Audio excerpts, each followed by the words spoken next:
Hello, everybody. Good morning. And thank you for joining us. Broadcasting to you live from the Orion spiral arm of the Milky Way galaxy, the solar system, planet Earth, North America, the United States of America, somewhere in between two formerly tariffed nations. My name is Brian Engelman. Today is February 24th, Monday, February 24th, 2025, and this is the TNAM AM Show. TNAM, of course, being the New American Media. And we do this as a part of a subdivision of the Agree to Disagree Show. So if you just search for the Agree to Disagree Show, you'll get these podcasts, both of them, the TNAM AM Show and, of course, the Agree to Disagree Show, under that banner. So subscribe. We're trying to grow that a little bit on the podcasting platforms, Spotify and Apple and whatnot. So find us there, subscribe and all of those things, but hit up the New American Media for our Facebook page, our Instagram page, our Truth Social page, our Rumble channel, and our YouTube channel. They're all under the New American Media. We're on Telegram and Signal at TNAM and TNAM Chat. And then we're on patreon.com/the New American Media if you wanted to donate. PayPal at Fuzz Installment. Venmo at Brian Engelman. Cash App, $ Brian Engelman. Link up with us in all of the places, please. Of course, X, we're at American_Media_. On today's program, my goodness, Dan Bongino has joined the dream team of Kash Patel over at the FBI. You know, Dan, I saw him lobbying, I think you could say. Dan was, I think he, okay, let me preface some of this stuff first. I don't watch Dan Bongino religiously. I do catch clips. I like Dan Bongino's work. Former Secret Service guy. I believe I saw a clip recently where he was saying that almost like him tossing his hat in the ring to become the new Secret Service director. And he was testifying, and I think we'll get to that. I think I shared that on Instagram, maybe on X. We'll get to both of them today. But he was saying there will be another attempt. Unfortunately, things are not better at the Secret Service. So Dan Bongino is bringing that perspective to the White House, which is very important. Very important. There's nothing more important, some would say, I will say, than keeping this president and his administration safe. There are bad people who are backed into a corner. Everybody who's been pushing the fake Russiagate nonsense to try to frame Trump, jail Trump, trying to end Trump, maybe Epstein Trump once you get him in a cage. These people are now being brought to justice. You don't put Dan Bongino and Kash Patel in charge of the FBI and not expect the Durham report to be brought back out and not expect to go after Obama, Clinton, Biden, the people who were responsible for staging a coup to overthrow President Trump throughout his term, 2016 to 2020. Then, of course, what happened in 2020, we'll see if the FBI will get into investigating all of the shenanigans that occurred to fortify the election and make sure that Donald Trump did not get his second term. But of course, here we are. We're in a situation where maybe it's better that Donald Trump was screwed out of 2020. Now, I'm not. I think it's because of the Obama era policy. I'm sorry, the Biden, of course, Joe Biden was the puppet for Barack Hussein Obama's third and most honest term. I'm not better off. As my father said at my brother's wake, if Donald Trump were president, my son would still be alive. Remember, Joe Biden was banning monoclonal antibodies because they were effective in Florida and they wouldn't have emergency use authorization, allegedly. Like, you couldn't write one code of law and say, we're going to suspend it. If there are therapeutics available for COVID, let the therapeutics exist, and we'll also grant immunity for the vaccine manufacturers. But they had this little provision. If there are therapeutics available, you won't have emergency use authorization and you won't have the blanket protections.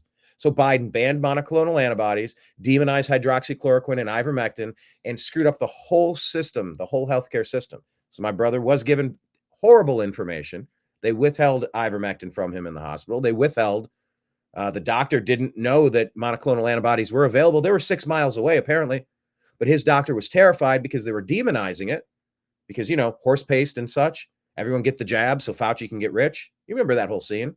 Well, that impacted me personally. My best friend, my only sibling, gone forever. So we can't. And by the way, one of the only young, healthy people to die of COVID. So I have to wrestle with that. I know that it was sort of like taking the flu, changing all those numbers to COVID. There's no flu numbers. And then we panic and shut down the world for some reason over the flu. But that flu killed my young, healthy brother. So, like, I'm still trying to process this years later. But the damage caused by the Biden administration wrecking our healthcare system so that Fauci and his cronies could profit off of what was probably an intentional lab release. Don't call it a lab leak. You're granting accidental status to something that felt very intentional. Very intentional. We burn America down during the Summer of Love riots.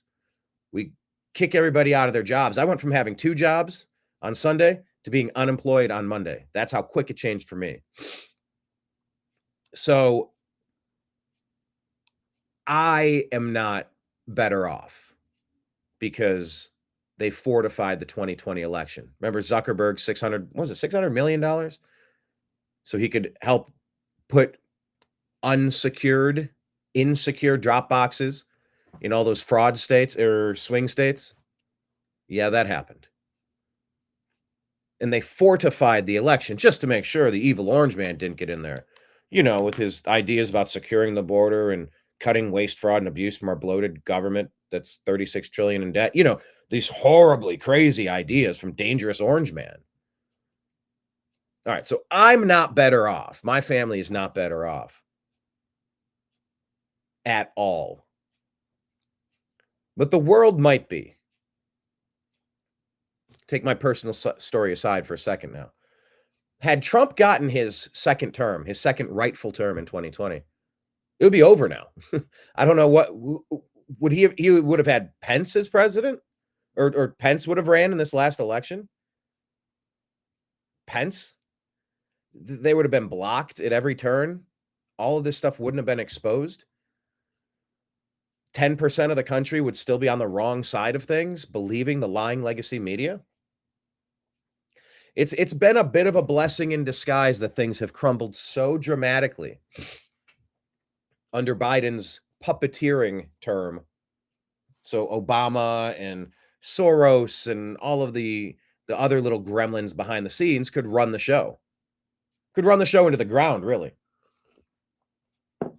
And when they ran things into the ground, America saw, look, I think we're wrong here. I don't think the Democrats really care about us. Yeah. Sometimes distance makes the heart grow fonder. Ever hear that one? And distance away from President Trump let a lot of people see that there's a difference. There's a big difference in how we handle the governance of America. And now way more people are on the side of Trump. Remember when it was dorky to be aligned with President Trump? Now it's the cool thing to do. Remember when it was toxic to your it was literally toxic to your brand as a human to be aligned with President Trump, and at great risk. Oh my gosh, you want to wear the red hat, the red MAGA hat? You might as well be Hester Prynne wearing a red scarlet letter, right? Now it's cool. Pop culture has embraced him. The media has turned. And we're going to talk about Joy Reid getting fired. Joyless Reid. Joy Racist-Reid gone at MSNBC. And I'm not kidding. I am at the point where I'm probably ready to reach out to MSNBC and CNN and tell them, hey, take a look. I've done shows. I've done 1,800 shows in the last 14 years. I'll unpack the news every day. Oh, no. You're not going to get a goofball pushing your deep state propaganda, but you'll get somebody giving you the exact opposite. If you want ratings, maybe put somebody on there telling you things that people want to hear, that are accurate, believable, timely, funny from time to time. I try to inject some humor in when I can, but there's nothing funny about losing your freaking country. I can theoretically self-edit, but occasionally I reach it.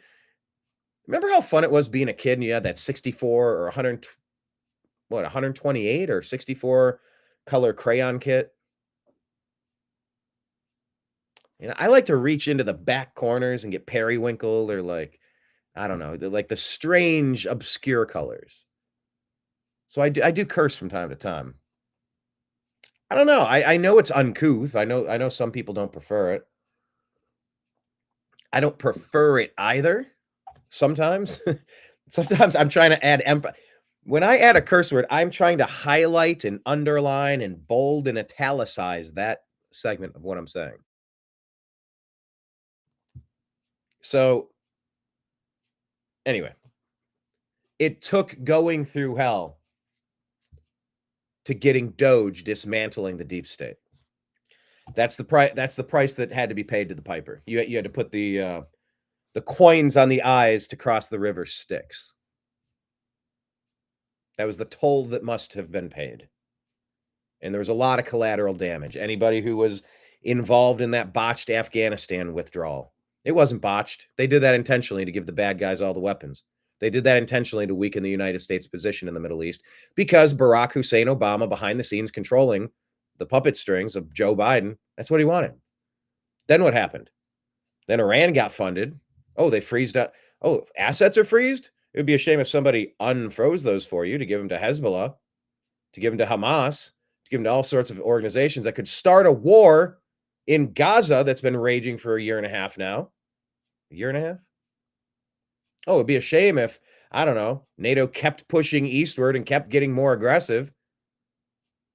And Victoria Nuland overthrew, with Joe Biden and Barack Hussein Obama, Ukraine in 2014 and kept pushing, and eventually led to what was damn near a nuclear World War III in Ukraine versus Russia. The Democrats got what they wanted. The deep state Democrats got what they wanted. The deep state is not confined nor restricted to only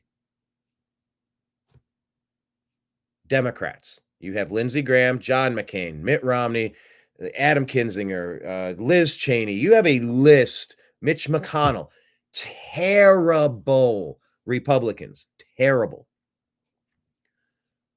But what you saw was a revolt inside of the Republican Party. You saw through the leadership of Donald Trump. Oh, he's brash. I had a conversation yesterday with somebody who I respect. And once again, I wish Trump, why does Trump do what he does? He's such a bully. He doesn't need to go there. Oh, Trump, that governor of Maine, and like, yeah, you're not going to get reelected, and good luck in your career after this, and you better do why didn't he just say it and just let it be? And I replied, everything's a negotiation. Number one, it's the right issue. Number two, Maine is violating the law. Number three, they will go after them and they will sue them anyway because they're civil rights abuses. You don't let men in the locker rooms and compete against women in sports. They're civil rights abuses. They always have been. Yeah, but why did he have to say why? Why did he have to go there? Why did he have to say it like that? You have to put them on blast. You have to call these people out. You have sanctuary cities violating the law every day. You know what Tom Homan goes, border director, border czar, I'm going in there. I'll see you in Chicago. I'll see you in Boston. I'll see you in Los Angeles. We're bringing hell with us and we're coming in. And I challenge any one of you to get in my way because if you violate federal law, you will be arrested. Let's get that crystal clear. Holy shit, that's all you needed to say 40 years ago. That's all we ever needed to say. It's about time. Oh, but why did he have to be so mean about it? Okay, he's calling her out and putting her on blast because that person is trying to stand up and make an example. Hey, I'm going to thumb my nose at the federal law. And Trump says, all right, cool. Well, you're not going to get $250 million from the federal government then. If you're not following our guidelines, you're not a part of the program.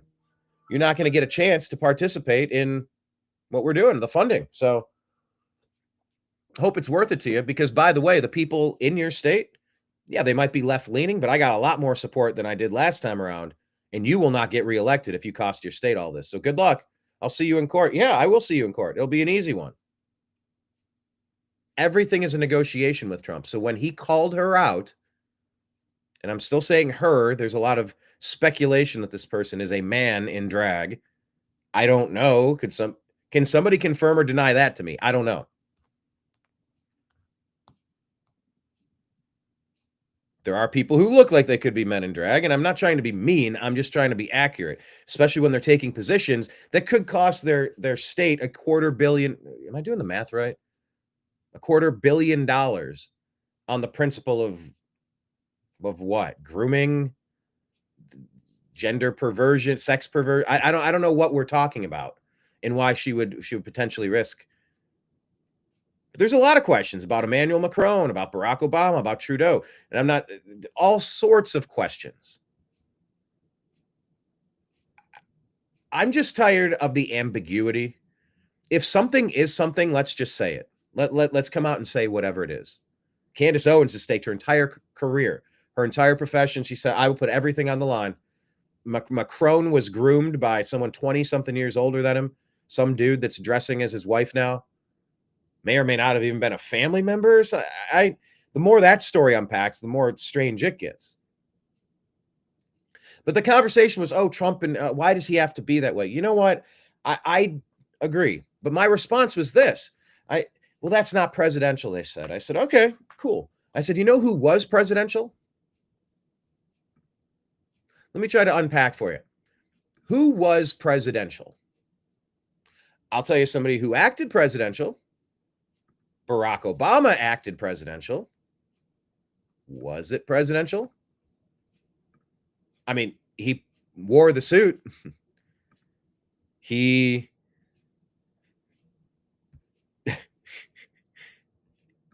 played the part. But oh my God, was he a wolf in sheep's clothing, a Manchurian candidate, a traitor, a treasonous, vile traitor on almost every single issue you can imagine. So who would I prefer? Someone that's a little rough around the edges, someone that's maybe, I don't know, a little too aggressive for your taste. But look, he's somebody who's effective. Now, I don't want to put the cart before the horse. We're going to get to some of these stories here today. On top of Dan Bongino joining Kash Patel, press secretary for the White House, Caroline Leavitt, came out and said, we might have a peace agreement reached as early as this week. The stories are that President Trump will be meeting with Russian President Vladimir Putin to sign a peace deal. Is that effective? Yeah, well, Trump said he'd do it on day one. I can't believe the cost of eggs. And did you see that plane crash in Canada? That's Trump's fault. The left are scrambling, clutching at straws, grasping at straws, sounding ridiculous, completely disjointed, no motivation, energy, momentum behind them at all. And the Trump administration is moving so rapid fast, nobody can keep up. I've always thought that doing the New American Media's Agree to Disagree show. By the way, tune in at 5 o'clock today. We should be having a special guest. I believe we've confirmed the producer of Coast to Coast AM, Tom Danheiser, one of my friends for a long time, living out there in Los Angeles. We're going to talk some USA and Canada hockey. Tom's a huge hockey fan. Used to take me to Kings games all the time. That was a lot of fun. And then, of course, maybe find out what him and George Norrie have been up to, talking about on Coast to Coast AM, you know, from the drones hanging off of the coast of New Jersey and this whole crazy political landscape of the past year. But there are so many stories going on. I said, I can't do Agree to Disagree Tuesday and Thursday at 3 p.m. On Thursday, when the show wraps at 5 or, you know, whatever, 4:30, 5:30, whenever it was, I'd go through the rest of Thursday. I do Friday, Saturday, Sunday, Monday, into Tuesday. It was like 5 days without discussing the news. There's no way I could take a 5-day break in between shows. I'm doing daily shows now. Call me Jon Stewart because I'm doing the Daily Show.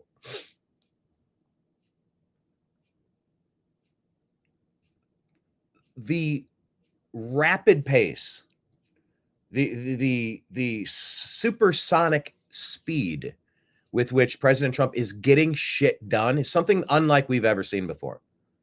Trump is so much better this term, so much more laser focused with his chief of staff, so much more effective.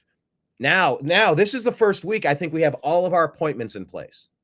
Bobby Kennedy running Health and Human Services, Tulsi Gabbard is Director of National Intelligence, Kash Patel and Dan Bongino are going to go after the Russiagate hoax, the treasonous attempt to overthrow the sitting president of the United States. That is treason from a former president. You can have political ideologies, you can disagree, you can campaign against people. You cannot frame them for treason. You cannot frame them in treasonous acts and expect to get away with it. But the left thought they were bulletproof. The deep state thought they could get away with everything. And so, yeah, we are moving super fast. And the people around Trump are way better. God, compare J.D. Vance to Mike Pence. It's not even comparable. Mike Polk Jr., I'm a sports fan. I do a sports show called The Unhappy Hour. And he's a Browns fan. And he did this famous rant where he's outside the Browns stadium yelling at it, calls it a factory of sadness. See you next week. But he had a line in there. He says, hey, did you check out the such and such game the other day? It's like they're playing a different sport. Because the drastic difference between competence and incompetence, in this case, it was whatever, maybe the Packers game or something, and the Browns, the difference between hyper competence, consistent competition, and success and domination versus like what could best be only described as wah, wah. It is staggering. 1 month in, we have found hundreds of billions of dollars to just eliminate, to pay down the debt, maybe even give you a $5,000 Doge dividend. I was against it at first. I had mixed opinions on it. After hearing Charlemagne talking with Andrew Schultz, I think we played that clip on yesterday's show. By the way, if you miss an episode, check out the show before. I mean, we talk for a couple hours each day to wake up, have our cup of coffee. Cheers, by the way. Please hit like, please hit subscribe. In the comments section, just if you would do me a favor, type your name or your initials and tell me where you're watching from. I'm very curious to see where our people are watching. And I will try to include your conversation in today's show. Even try to put some of the comments up on the screen here, and we can have a conversation as we go. But it is such a drastic difference between the hypercompetence and speed and effectiveness of getting America on track. The border crossings are down 95%. Yeah, because that was always an intentional act of Joe Biden as the Obama puppet. We call it the Obama doctrine, to flood sovereign nations with non-citizens from Central America, South America, Africa, Middle East, countries unknown, China, Kazakhstan, everywhere, to dump non-citizens into your communities. No shared experience, maybe not even a shared language, shared customs. For what purpose? It ain't nothing good. Brian, that's a double negative. I know that's a double negative. I used it for effect. Yeah, but what effect? It just made you sound stupid. It called attention to it. Anyway, this has been a monumental shift of just, I've always asked myself the question, is what we're witnessing from the deep state, from the Democrats and the inept Republicans, is this just blatant incompetence, or is it diabolical treason? No, there's too much money going around for this to be incompetent. This is treason. This is intentionally demolishing our own country. The Soros agenda, the Tides Foundation, all of his groups. Soros has pushed this. Obama has pushed this. Biden has pushed this. And now we're pushing back, and I'm super excited for it. Let's get into today's program, shall we? Let me pull up our Instagram feed. If you're not following the New American Media on Instagram, please do, because it's pretty sweet. So here is now. Why is my volume so quiet today? I guess in this case, I might want it quiet for copyright because there's music in the background. Once again, my daily call to somebody at the Music Recording Industry of America and the RIAA and whoever, you got to ease up on these copyright complaints. You really have to ease up on this stuff. We're covering the news, and there happens to be music behind some videos that people put together sometimes. Or there's music at the end of an event, but it's part of the event. Like they flagged videos that we've posted of Donald Trump giving a speech, but he has an outro music. And during the outro music, he's getting booed, which is newsworthy at the Libertarian Convention. They flagged it and oh, we can't distribute this because there was music. I'm like, he was getting booed by the libertarians, who are in some ways very insufferable. Also a great moral compass to strive toward, whether it's Thomas Massey or Justin Amash or Mike Lee or Ron Paul. You know, there's a lot of great libertarian voices, but I think they fail, as I told comic and podcaster and thought leader Dave Smith when I met him a couple weeks ago at a stand-up performance. I said, I appreciated your pragmatic approach when you were up there with Clint Russell, who I've had on the program, and Vivek Ramaswamy at the Libertarian Convention. It's like, if we can't get 100 of the things that we want, what if we got 10 really big things that we want? Wouldn't that be a win? The other side's going to give us nothing. Do we want to take a few wins or not? Do we want to just die on the hill of pious righteousness? No candidate could ever be as pure as me, the libertarian. So anyway, that's my message to the copyright people. You're out of control. Calm your body down. So here's a video from Today is America. This is a video resurfacing of Maine Governor Janet Wills performing at a drag show in Portland, Maine. I'll just take the music off. This is the person that's standing up to Trump and saying, I'll see you in court because we want men in women's restrooms. We want men competing against women in sports. And some people have said this person is a man in drag. This comment, the irony of wearing a Wonder Woman outfit and the rest of us wondering why they can't define what a woman is. Someone else saying this is Tim Wall's cousin.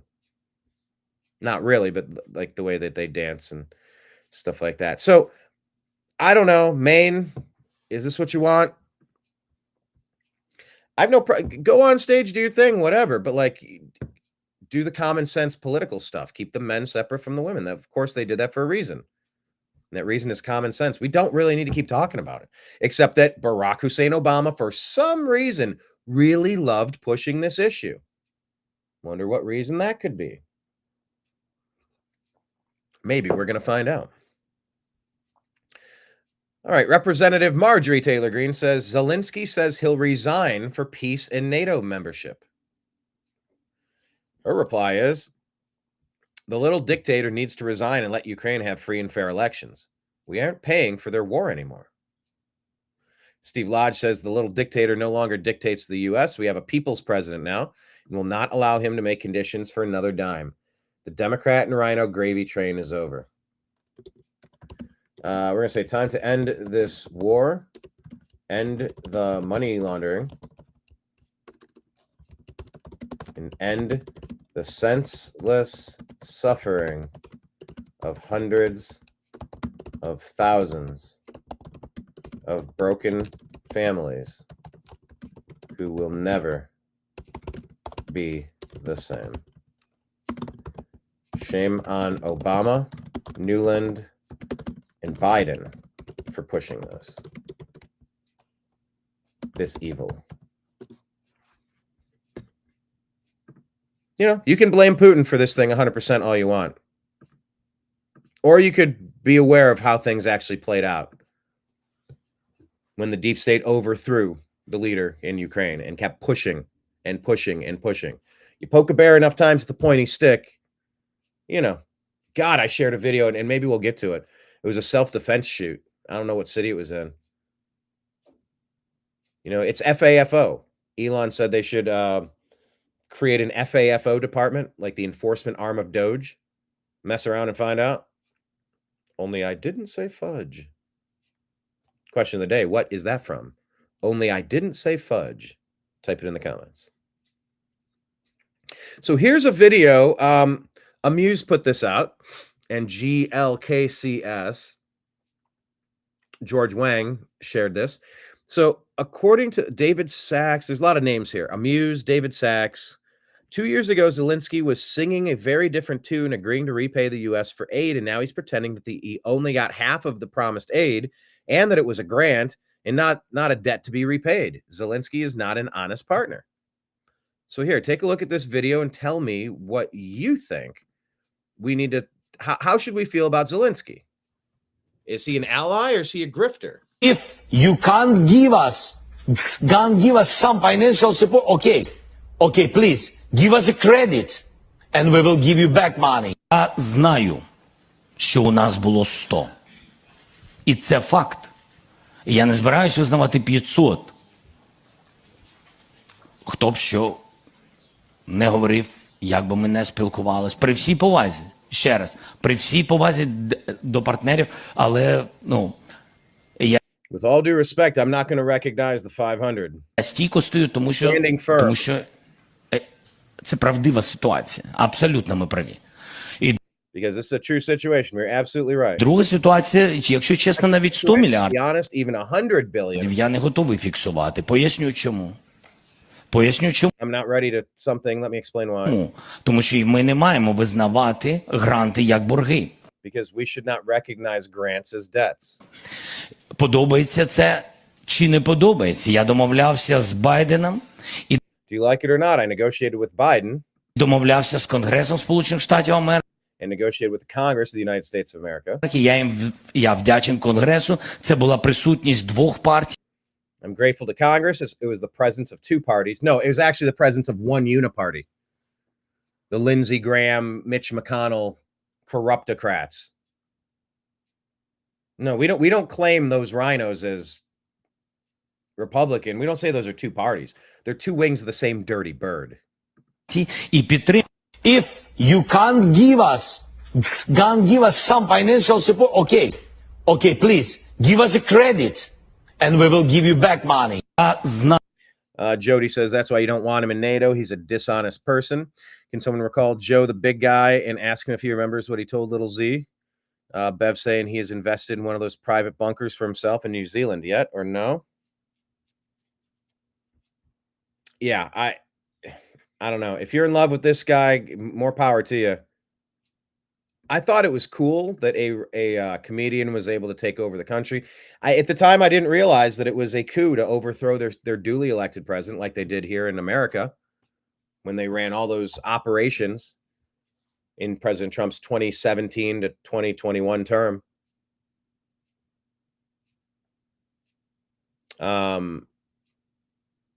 I thought it was cool that an outsider got in, but I didn't realize it was like U.S. aid, the deep state, Victoria Nuland, the military-industrial complex, Barack Obama, Joe Biden. Like, I didn't realize what was happening there. Metabiota, the weapons labs, in this push to start this war. Like, it's a shame. Hundreds of thousands of families can never be rebuilt. They're just done. They're emptied. You know, I'm not going to go on and on about my brother every single time I get the chance. I really do tamp it down. Occasionally, I'll go off on a rant, and I'll let the rant flow through me. But at this point, I got to go numb to kind of keep moving forward, and I will not stop until Fauci is brought to justice legally. Whatever that looks like, I will give every ounce of my soul to make sure that that demon is held accountable for what he released on the world. But yeah, I thought it was cool that Zelensky was able to, whatever, as an outsider, take charge of a country. That's neat. But my God, this has gone so horribly wrong, and there's been so much stolen money. This whole war was, and it's like you go backward through time, and it's like, oh, there's a tape about Trump in a hotel and a hooker. Is there? So I feel like you paid Fusion GPS and Perkins Coie Hillary Clinton and the Democrat Party so that you could frame Trump to get him out of office and run a coup. That's treason. And Obama was behind that Russiagate stuff. It's just treason. So maybe we should hold you accountable. We'll get to Dan Bongino in a little bit. Here's Kash Patel. Based Mike Lee says, why aren't leftists celebrating the first person of color to serve as FBI director?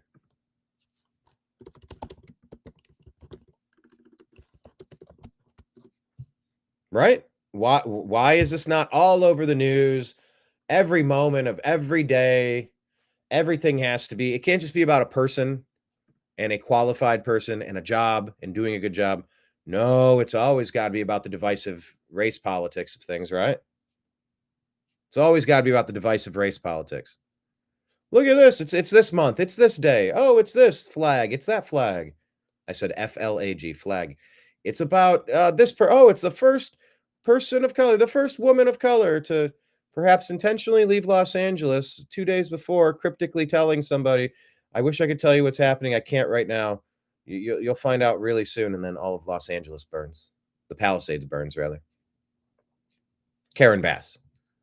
Look into what James O'Keefe put out. It is very strange audio. Trying to make sense of what that means. Yeah. Legacy media. Oh my God. They love talking about it's the first woman. It's anything that's not a straight white Christian male. Oh my gosh. Look, we have to look at the celebration we're going to have. Wall to wall coverage today. What a glorious day. A white person didn't get a job. That is sort of how ridiculous it sounds. Because I don't care about white people getting jobs or other people getting jobs. I care about qualified, competent, talented people getting jobs. That's it. That's all I care about. They can't have their priorities completely upside down. They would sacrifice quality in order to have some sort of equity. And as I've said before, I do not deserve an equitable opportunity to fly the plane. I have never taken flight lessons. Equity doesn't work. We don't all get a turn driving the bus. That is a very large vehicle with a lot of buttons and a lot of responsibility. I would want to get trained up a little bit before I took on a responsibility like that. Oh, but that group has been marginalized. Group has been marginalized. How about the people are marginalized if you flip their plane upside down or if you crash it into the Potomac? Yeah, you want to talk about marginalized? Yeah, you like erased human life. Maybe from incompetence. We don't know. But when you prioritize the wrong things, those can happen. So, yeah, Mike Lee saying, why aren't the Democrats celebrating the first person of color to serve as the FBI director? I'd like to know. So would how to mute music. Mila Joy says, this is how out of control California is. According to this report, and I'd like to confirm this. I'm not fully seeing the art. Is the article at the bottom there? It's hard to read. Maybe it's cut off, but Mila Joy says, this is how out of control California is. 449,000 registered voters couldn't perform jury duty because they weren't citizens. But they're registered voters? 500,000 non-citizens registered to vote? That is treason. California needs to change this. I don't know if it's the FBI. I don't know which arm of government needs to correct this and run an audit on their systems. I think California needs an audit. I think they need a Doge audit. If this report is true, they're asking Doge to come in and do an audit of their voter rolls. No illegal alien should be voting in an American election. As a former member of a homeowners association, you know what? You get to vote if you have skin in the game. You get to vote if you're a homeowner. You don't get to vote if you don't live in that community. I don't care about your opinion. You don't live here. You don't have voting rights here. Sorry, not sorry. We got to get that cleaned up. There should be absolutely no federal aid without voter ID. Time to run a full Doge audit on every state to remove every non-citizen from the voter rolls. Because look, how many of these people vote and how many of them don't vote? And if they're in the system, wouldn't it be easy to generate these ballots, fill them out for your preferred candidate, and dump them into the mail-in pile? So nobody has to go in and show up and show an ID. Actually, you can't show an ID. That's an illegal law too. You can't trust any election unless you prove who you are. How do you get into a movie theater without showing your ticket? That's just, if it doesn't make sense, it's intentional fraud. That will probably work for you about 95% of the time. If it doesn't make sense, you're looking at intentional fraud. That's what I would guess. So let's dig into that story.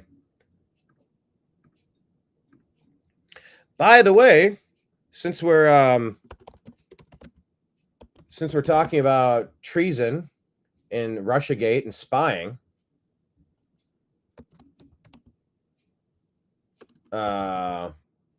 listening devices were, this is from the Do Not Comply account.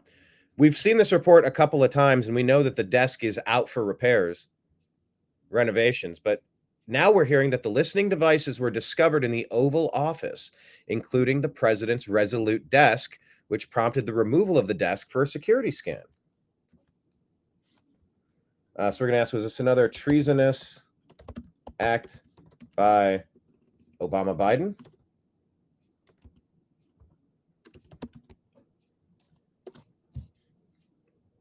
Because they're like, oh yeah, the desk is out, and they're working, they're refurbishing, they're restoring the desk. You're like, oh, okay, all right, I don't know.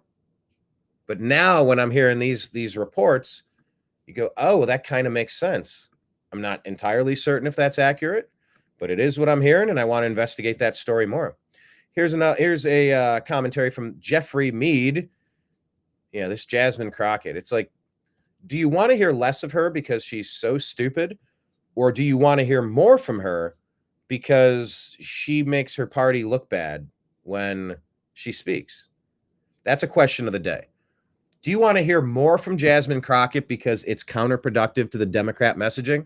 Or do you want to hear less from her because she's so stupid we need to elevate the level of discourse in America? What say you? Here's the clip. President Trump says he likes the idea of giving some of the savings from DOGE back to Americans as kind of a dividend. Would you support that?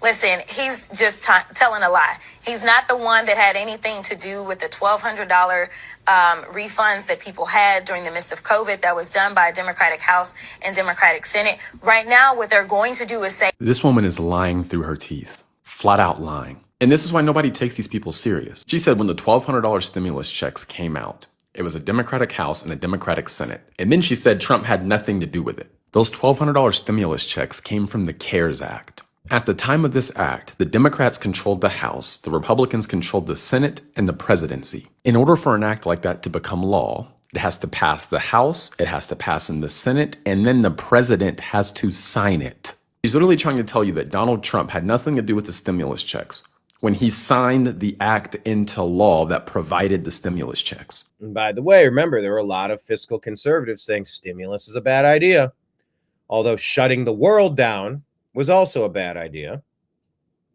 It was a whole bunch of bad ideas going on. And yes, Trump was president during some of that. But when Charlemagne was talking to Andrew Schultz the other day, he said, man, if Trump gives out those $5,000 checks, it's done for the Democrats. Because I've seen compilation videos, and I've seen it over the years, where just there are people in the inner cities that they remember when Trump looked out for them. Trump gave me money, and that made a big difference. So, that's why I am now reluctantly. That's why I'm now supporting the idea of a $5,000 Doge dividend, but I don't want 20% of the rest to go to paying down the debt. I want the entire 80%. And I want that in yearly budget to be decreased. The Republican House and Senate are trying to work on one beautiful bill to pass a budget that's going to be wildly expensive. So if you're just saving money so you can turn around and blow it on more stuff, you got to pay off the credit card first. Bro, you're bankrupt. Fix that. I did see Brian Cates putting the question out, very random and very specific. What if it turns out that Fort Knox has 17 times more gold than previously known? If that's the case,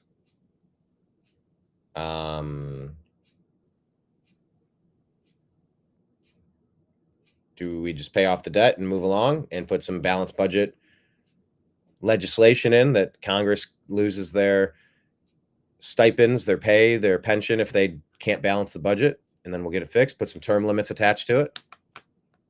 I don't know. If you don't fix it, it'll happen again, but these stimulus checks, people remember them. People remember getting a little piece back. And look, if you're saving hundreds of billions of dollars, yeah, I'll take $5,000. That's all the money you took from us in taxes anyway. It's not like, no, see, that's not money that was taken. It was money that was allocated and it wasn't spent. So it's not like there's real money that's going on. It's like, well, yeah, sort of, kind of. But if he didn't do what he did, it's the Bill Burr comment about abortion. And he talks about, like, people say, oh, well, you know, it's not a child until they give birth. And, oh, it's a child at conception. He's like, that's kind of like getting out all the equipment, the mixing bowls and the eggs and the flour, and you whisk them all together and you grease a pan and you pour it in. You're going to bake a cake. You set it to 350. You put it in, close the door. You walk up behind me, open the door, and chuck it across the room. And go, hey, what'd you do to my cake? She goes, that wasn't a birthday cake. He's like, yeah, well, it was going to be until you did that. So I know that some of these things might not be actual spending that is now gone. But if Doge didn't do what Doge did, what was that one from The Simpsons about don't do as Donnie Don't does? They could have made this a little less confusing with the pocket knife episode. The Boy Scouts. God, that's a good one. I don't know. $5,000 back to go like, hey, guys, if we run our country right, things are going to be easier for you. That's a message that people can resonate with. Let us chop all the unnecessary stuff and your life will be easier, because that is true. That's directionally true. Convoluted way of getting there, but like, just to bring it down to like a bumper sticker level, the less we waste, the easier things are for you. And that's how it should be. Inflation is robbing you of the value of your dollars. It just takes more dollars to get by these days. So I think it's a good strategy. I really do. If you can buy some goodwill, that might be some of the energy that you're going to need to complete additional agenda items down the road. A lot of the stuff that President Trump has started with has been pretty easy to follow, pretty basic, pretty straightforward, easy to agree with. As Scott Jennings says, that Trump is a master of finding the 80-20 issues and forcing the Democrats. They feel like they have to oppose Trump on every issue for some reason. Little piece of free advice to people that I don't want to succeed. You don't need to oppose every single thing Trump does. If he comes out and says, hey, I'm looking forward to a great press conference today. I hear the weather is going to be fantastic. He shows up in the Rose Garden. Everyone out there is dressed in trench coats and umbrellas and galoshes. Oh, it's freezing. Oh, this global warming, it's too hot. Whatever it is. You don't have to oppose common sense stuff. It's making you look stupid. What did John Wayne say? Life is hard. It's even harder when you're stupid. Anyway, let him continue here about these stimulus checks. I can't make this up. And this woman is in Congress. It's unbelievable. And then go back to the first thing. Pay attention to the question that was asked and then pay attention to the answer. Now, President Trump says he likes the idea of giving some of the savings from Doge back to Americans as kind of a dividend. Would you support that? Listen, he's just telling a lie. He's not the one that had anything to do with the $1,200 refunds. So she doesn't answer the question that she was asked, which is an easy answer. Yes, if Doge saves money, why not give it back to the American people? Easy answer. Instead, she ignores the question, lies about Donald Trump, and then goes on to lie about the $1,200 stimulus checks. And this works with many of their followers because they prey on people's ignorance. Yeah, I've called for this for a while. I would really like to see Bobby Kennedy come out and do something to help the brainwashed people who have been suffering from media manipulation. Work it together as a mental health crisis in America.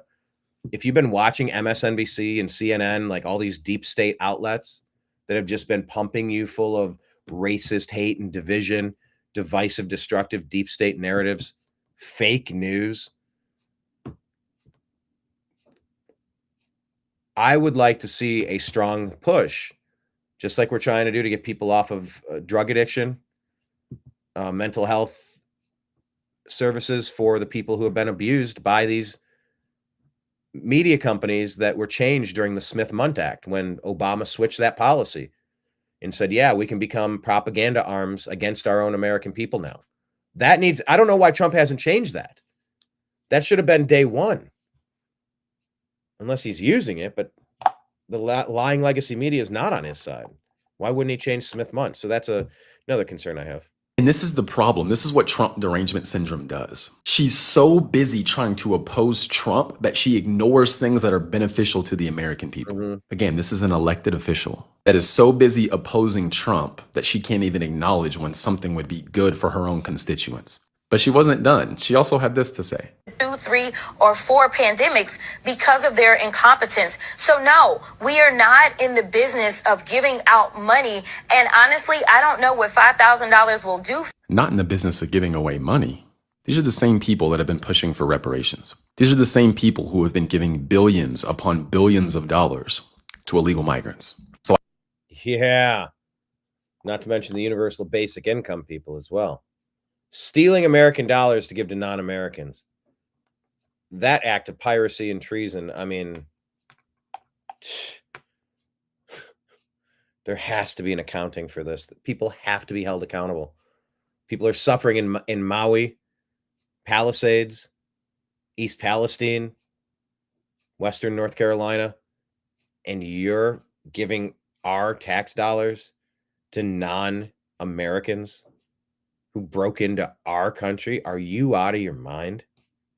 Well, I guess what she really means is we're not in the business of giving the American people back a portion of those savings. That sounds more like what she's saying. And it also shows you how out of touch she is. $5,000 would do a lot for a lot of people in this country. It's wild. Absolutely wild. Now, President. There you go. Well said. All right. Well, we unravel all the things. Let's unravel all the things. Let's ask a few questions. Since we're having the JFK, MLK reports, they're sitting on Pam Bondi's desk. Maybe they'll be out this week. Oh, my gosh. I want a reckoning for all of the liars. I want a reckoning to find out what really happened to everything. No sacred cows. Dump everything on the table and let's take a look. Take the entire purse, unzip it. By the way, here's another question of the day. Am I the only one who will try to never touch a purse ever? Is there anyone else out there? Leave it in the comments. Is anyone else out there actively holding the position that you never want to touch a purse? The analogy I was just making there was you want to take the purse, unzip it, turn it upside down, and dump all the contents onto the table. I've worked at places as a server, as a bartender, this, that, the other. And over and over and over again, if you have to move a purse or can you get that for me? Someone asks you to do a favor. You pick it up, but the buttons aren't snapped and the zipper isn't zipped, and you try to lift something and shit spills out all over the floor. And you're like, no, no, why would you do that to me? Maybe it's just me, but it's happened once or twice, and I never want to deal with that again. I try to never touch a purse. But when it comes to government, I want to unzip the purse, unbutton all the buttons, unvelcro the Velcro, and dump everything on the table. So let's talk about 9/11, shall we? I want this information. Ask a few questions. How many of these have been debunked? How many of these are still open questions we don't have the answer to? This is 24 years ago now. Questions you're not allowed to ask. Why did the owner of the World Trade Center get maximum insurance against terrorist attacks 6 weeks prior to September 11th? Why did the owner have breakfast in the towers every morning except for September 11th? The day before September 11th, Rumsfeld gave a press conference where he talked about trillions of dollars missing. Our financial systems are decades old. According to some estimates, we cannot track $2.3 trillion in transactions. Why was CNN already there before the attacks with a camera crew ready to film? Why was there an unidentified group of short cells purchased against airline companies right before the attacks? Why was every passenger incinerated in the explosion, but the terrorist passport somehow survived? Why was a report published a year before 9/11 by George W. Bush's administration saying they needed to aggressively expand military power worldwide, but they need a catalyzing Pearl Harbor level event in order to gain public support? Questions you're not allowed to ask. Let's ask those questions. And are any of those valid or any of those stupid? Yeah, that's a good question of the day. Which questions that they asked there about 9/11 are stupid? Which ones have been already debunked? About which ones are great, fantastic questions? And please type in the comments. What additional questions would you like to know about 9/11? Who was behind it? Are you ready for that one? All right. Here's historian Victor Davis Hanson outlining why Pete Hegseth was Trump's toughest cabinet confirmation to get through. And I guess, according to some of that Rumsfeld and global war on terror stuff there, some of it makes sense. By the way, did you notice in that video, you had Barack Hussein Obama standing over President Trump? the Pentagon under new Defense Secretary Pete Hegseth. Did you notice that of all the controversial Trump nominees, Kash Patel, Pete Hegseth, Pam Bondi, RFK, Tulsi Gabbard, the left went after Pete Hegseth the most vehemently, and he required J.D. Vance to break that tie. There was a reason for that. He is proposing radical changes in the Pentagon. Remember where we are right now with the Pentagon. We spend $820 billion a year. It's about 14% of the entire budget. And it's immune to criticism. It really is. And we are building $14 billion carriers. We're building $85 million F-35s. We have built $140 million F-22s. And we're watching in Ukraine and the Middle East the entire mode of 21st century warfare being revolutionized. It's more of not that we're going to have bad quality, but it's more quantity and quality. They're flooding the zones with cheap drones on the ocean, in the air, and on land. And we're not there yet. We're not doing it. So what Pete Hegseth wants to do is change the entire manner of procurement. What we have now is more or less a monopoly. We have Raytheon, we have the Boston Military Group, we have Northrop, we have General Dynamics, we have Lockheed. And the way it has worked is that four-star generals who have very generous pensions rotate out. They work for these consortia, and then they use their contacts of subordinate officers to favor their procurement. I'm not saying there's anything wrong with it, but it's an inherent conflict of interest. And Pete Hegseth is going to stop that. And he can stop it in a number of ways. First is he can just go back to what we used to do. We used to say that. By the way, there's a ton to unpack here, but I'm listening to this again. The tanks, kept hearing tanks. It's like, yeah, that's an antiquated method of running a warfare campaign. Flooding the zone with all of the drones, the cheap drones, all these big expensive aircraft carriers. Yeah, that's interesting. That's great, but what's the efficient use? And then when you hear the discrepancies between what we allegedly funded Ukraine and then Zelensky saying, I haven't seen 150 billion of any of that. Did that all go into Joe Biden's pocket as the big guy? Did that go to Raytheon and all the defense contractors, the military industrial complex? Was that paid off for his generals? Did that just go to DEI program? It's a black hole of money laundering potentialities. And so I like his idea of just like, look, if we're going to spend, we need to spend wisely. That's a comment that makes a lot of sense. By the way, I just want to say thanks. I did type this, but Bella's Chance, here's an awesome comment here. Appreciate you. She says, because of my loathing for him, your title, Obama should be terrified, caught me. Thank you. That's the phrase that I woke up with in my heart. I went to bed kind of hearing about Dan Bongino joining Kash Patel. I mean, these two know more about Russiagate and the treason of Barack Hussein Obama more than anybody else. Maybe not me, but almost. No, I'm just kidding. I know a lot, but I try to distill it in ways we can understand. And so much of the rot that we have today over the last, let's just say Obama has had 4 straight terms. Hold on. Last 4 years, that was Biden. That wasn't Biden. That was Barack Hussein Obama. That was George Soros and his puppet masters, handlers. It was Obama. Obama was behind all this. He thought he was invincible, bulletproof, get away with everything. By the way, I'd love the investigation into the drowned chef. Imagine the arguments that chef, the personal chef of the Obamas, had to hear every day. Imagine. So I want to investigate that. We got to get into all the Russian collusion stuff, because for how many years it was pin the tail on Russia. Russia. Trump's a Russian asset. Russia, he's a Putin puppet, blah, blah, blah. Years and years. Obama ran the last 4 years of Biden's term. He famously said, I've often been asked, I can't serve a third term, but what if I could maybe have an earpiece and be in the basement, maybe in my sweatpants, and maybe be able to talk with my earpiece to the president, and maybe control another term from behind the scenes. I could do that. That's exactly what Joe Biden was. He was Obama's puppet. And you go, hold on. Well, Trump had 4 years in between there. You can't say the last 16 years of the Obama doctrine were uninterrupted. Oh, yes, I can. Clinton, Obama framed Trump. They spied on Trump. They staged a coup on Trump. They blocked Trump. They ran interference on Trump. They did every treasonous act that you could imagine. Obama and Clinton. So yeah, 16 straight years of the Obama doctrine almost destroyed this country.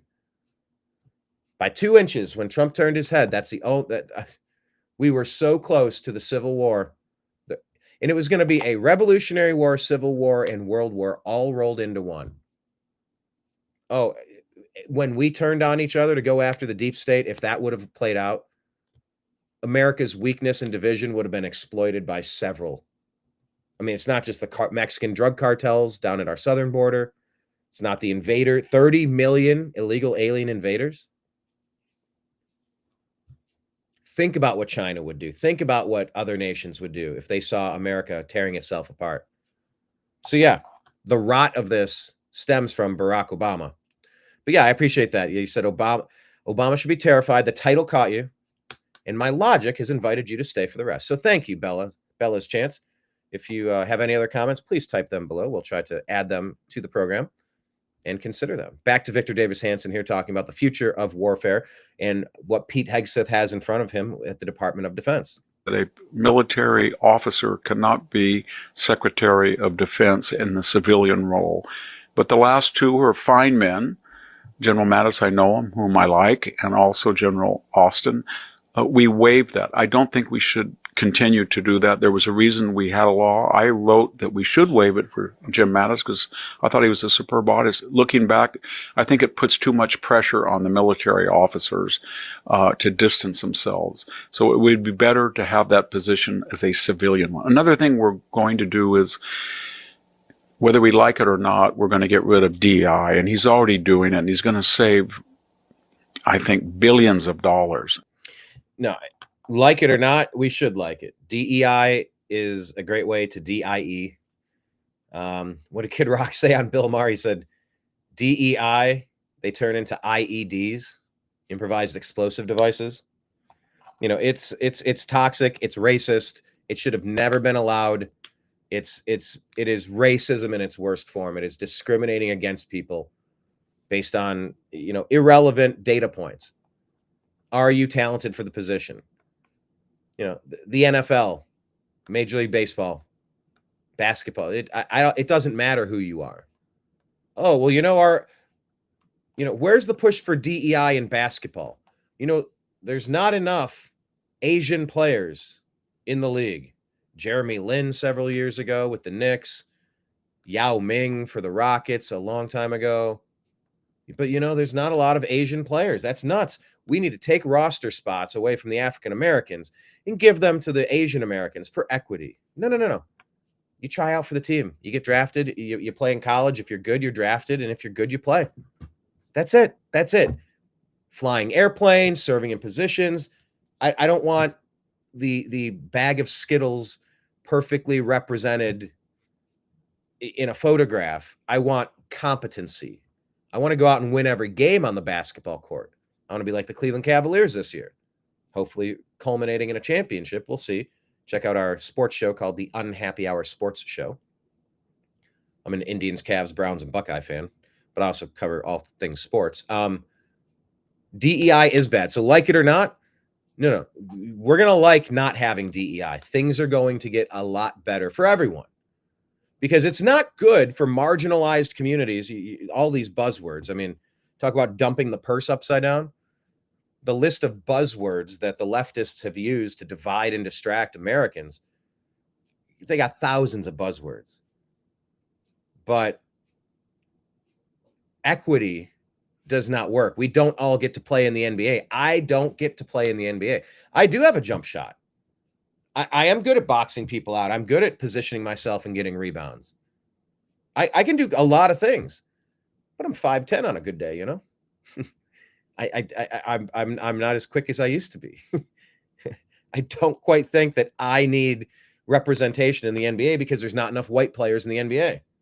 By that logic, I deserve equity. No, I don't. It's based on competence. And if you're only going to ever enforce DEI when it harms a white person, can you really just stop and think about how demonic that is? How bad and backward that is? As a white guy, I've kind of noticed. I've kind of been paying attention, and it's not good.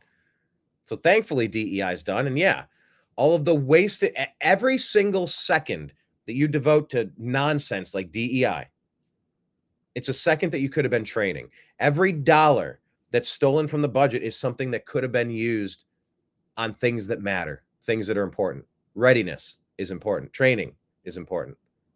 Shit, you want the armed services to be better? Work with Bobby Kennedy to get our nation healthy again, so more people could qualify. And when you have more people qualifying, you're going to have better candidates. When you have better candidates, you're going to find better people that ultimately graduate and get into the armed services. Those things matter. Oh, we don't have enough purple Skittles in our bag. How dare they? That's an injustice. I want more green Skittles in my Skittle bag. They're not fairly represented. How about shut up and eat the Skittles? Also, remove those toxic dyes from the Skittles as well. I digress. I'm mixing metaphors. That's what happens. Okay, back to DEI's removal, saving billions of dollars in the military. And that has already had a profound effect. We have record number of recruitment per day. It's accelerating at almost 10,000 a month. And that's because people finally feel like we have an American military again that's going to do the right thing. We're not going to go into wars in the Middle East. We're not going to go to wars, senseless wars in Ukraine, Russia. No. We're going to deploy along our border and stop fentanyl from coming in to poison our families. Do you know anybody in your life, in your neighborhood, your community, friends of friends, family of friends that have died from a fentanyl overdose?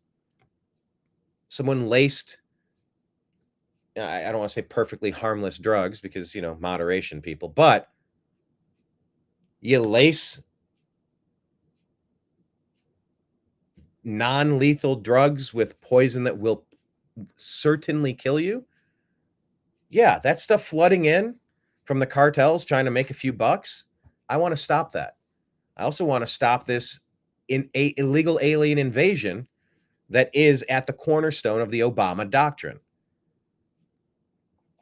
If you look, by the way, Germany's AfD party had major gains in their election because they are essentially the MAGA party of Germany. You're not going to have a nation if you allow yourself to be invaded by migrants, asylum seekers. No. Military-aged men invading your country is a takeover. Resist that. People don't have a right to just show up and then form enclaves and not learn your language and not apply to be a citizen and take your tax dollars. Nope. So now you have people going, I will join the military under Trump. I wasn't doing it under Biden. Hell no. You want to sit me down and force me to watch these DEI lectures for 4 hours about how I'm a bad person and everything's a microaggression? You're like, fool, I didn't sign up for any of this. I signed up to defend this country. And now we have a military that actually feels emboldened, feels a sense of worth, feels good about America for the first time maybe in their lives. So yeah, recruitment is up. Of course recruitment's up, because you're giving men a chance to defend their nation and serve, and women, minus all the goofy, backward Obama social policies. And we were down 40 or 50,000 recruits in the military. Instead of saying this is about the Pentagon under new Defense Secretary Pete Hegseth. Did you notice that of all the controversial Trump nominees, Kash Patel, Pete Hegseth, Pam Bondi, RFK, Tulsi Gabbard, the left went after Pete Hegseth? Okay, I think that was a repeat of the beginning of this clip. All right, that was a good one. Hey, take a look at this. This is exactly what I was saying, shared from Real America's Voice. If you scroll back, I did get to report on a couple of shows for Real America's Voice this summer when I was in the Bronx, covering the Trump rally in the Bronx. I was on with Jack Posobiec and then 1 or 2 shows that followed that. It was a good time. Donald Trump here. It says, looks like the Conservative Party in Germany has won the very big and highly anticipated election. Much like the USA, the people of Germany got tired of the no common sense agenda, especially on energy and immigration. That has prevailed for so many years. This is a great day for Germany and for the United States of America under the leadership of a gentleman named Donald J. Trump. Congratulations to all. Many more victories to follow. I will say bravo, Germany. Repair the damage done by the device, by the Obama doctrine. Make Germany great again. There we go. I like leaving breadcrumbs along the interwebs. Getting a lot more engagement on Instagram that way. Yeah, what's the context they want here? The U.S. is not giving $700 billion to other countries. Yeah, we are. We're giving more. Are you crazy? Kid Rock says, do you remember when we didn't have $5 billion to build the wall? Yet now we have $700 billion to give to other countries. In case you haven't figured it out, this is money laundering 101. Yeah. The buck stops here from now on.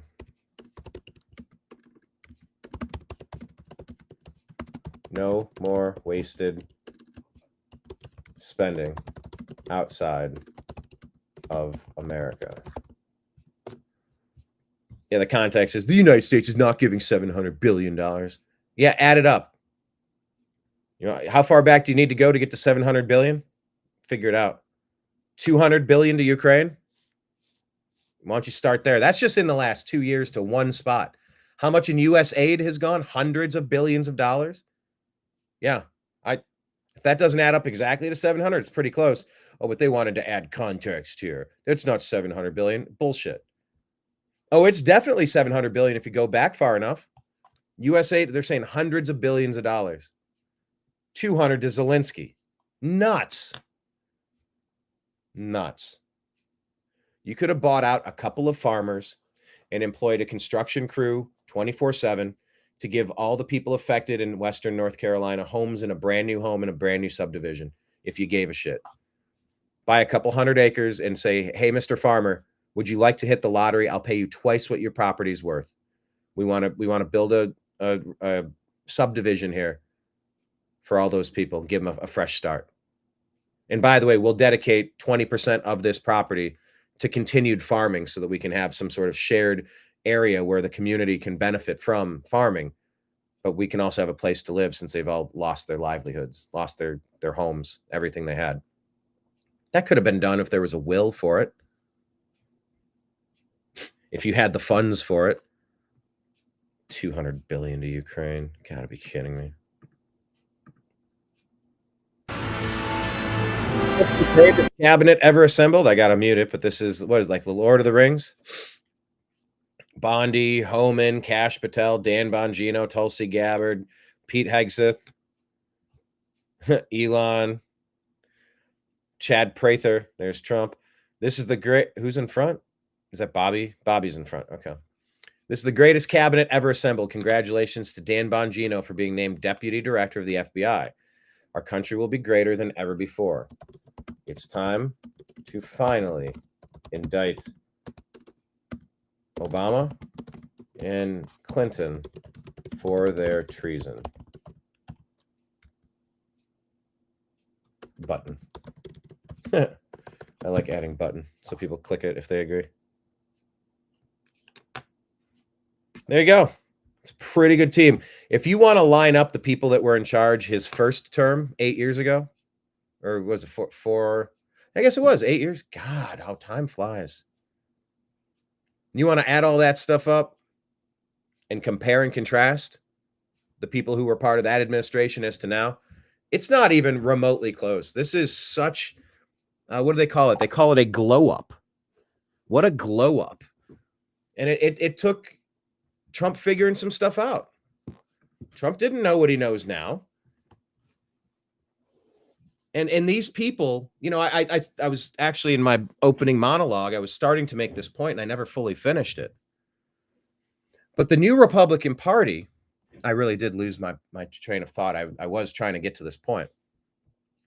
The new Republican Party was essentially a bunch of Democrats who defected from their crazy party, their backward, divisive, destructive, demonic party. And they didn't join the Republicans. They joined MAGA. Trump had been a longtime Democrat living in New York, right? Going to the Clinton events and whatnot. Although when you're a figure like that, you'll go to all the events and you're just kind of in the middle of it. Tulsi Gabbard, former Democrat, she ended Kamala Harris's career right off the bat to the point where she was essentially excommunicated from that gross party, the Democrats. She didn't join the Republicans. She joined MAGA. Bobby Kennedy, Democrat. Kennedy? Yeah, he joined MAGA. And if you go back on Rumble and YouTube, check out when we went to the Libertarian Convention this summer in DC, and Bobby Kennedy spoke, Vivek Ramaswamy spoke, Donald Trump spoke. He went into the belly of the beast and was like, hey, libertarians. He's like, what did he say? He said something about he knows what it's like to be libertarian now because he's been wrongfully indicted and the weight of the justice system came down on him. It was a good point. He could have kept, like, maybe articulated a little better. But I mean, who does that? Who goes to another party's convention and says, hey, vote for me over here on the Republican ticket? It's like, what? But they were saying, look, vote us in and we'll bring libertarian ideals with us. We will have additional libertarian voices join our cabinet. And look, Bobby Kennedy agreed. He's like, all right, I'll give it a shot. He goes, a lot of people told me I couldn't trust President Trump. But I had a handshake deal with President Trump, and he's gone above and beyond everything he told me to do, that he would do. I wake up and thank God for President Trump to help me end the childhood epidemic of disease in this country. Whew, that is a tough one to do. Whew, it took a lot out of me. It's a lot of breath work and like the upper diaphragm to. I'm still working on my Bobby Kennedy. Some days I do my Bobby Kennedy like Helen Keller, done by Dana Carvey, if you can remember back. Wait, is it Helen Keller or it's Jimmy Stewart? Hi. But his is a little bit more. Preston Robert. What's up, Preston? Thanks for joining us today. Please hit like. Please hit subscribe on YouTube. Hit the notification bell. And plus, we also have 1,700 other good videos on our account. So if you missed a show yesterday, maybe check that one out too if you're enjoying the content. Preston is saying the hate was enormous and hope is on the way. Yeah, we've replaced hate with hope. I like that. But the Democrats had to flee that sinking ship of rats, kind of just bypassed the Republicans and jumped onto MAGA. MAGA had to take over and defeat the Republicans. Mitt Romney, Mitch McConnell, John McCain, Liz Cheney, Adam Kinzinger, like that, Jeb Bush. These are not Lindsey Graham. That's not a party that party led by the rhinos, two wings of the same dirty bird flapping, the deep state. That's not a party I'm interested in supporting. I wouldn't crawl through broken glass to be with that party at all. MAGA is very different. MAGA is the party of hope. Ideas, change, repairs, innovation, vision, strength, common sense. MAGA has turned into a common sense party. Whereas the Republicans, I mean, they would have been almost as bad as the maybe not as bad as the Democrats, because my God, they went off the deep end with the Obama doctrine. Everything was a racist shakedown, a DEI shakedown from Obama, a community organizer who studied the Cloward and Piven strategy of overwhelming the system so that you could bankrupt it and then implement your brand new system. Changing history, changing demographics.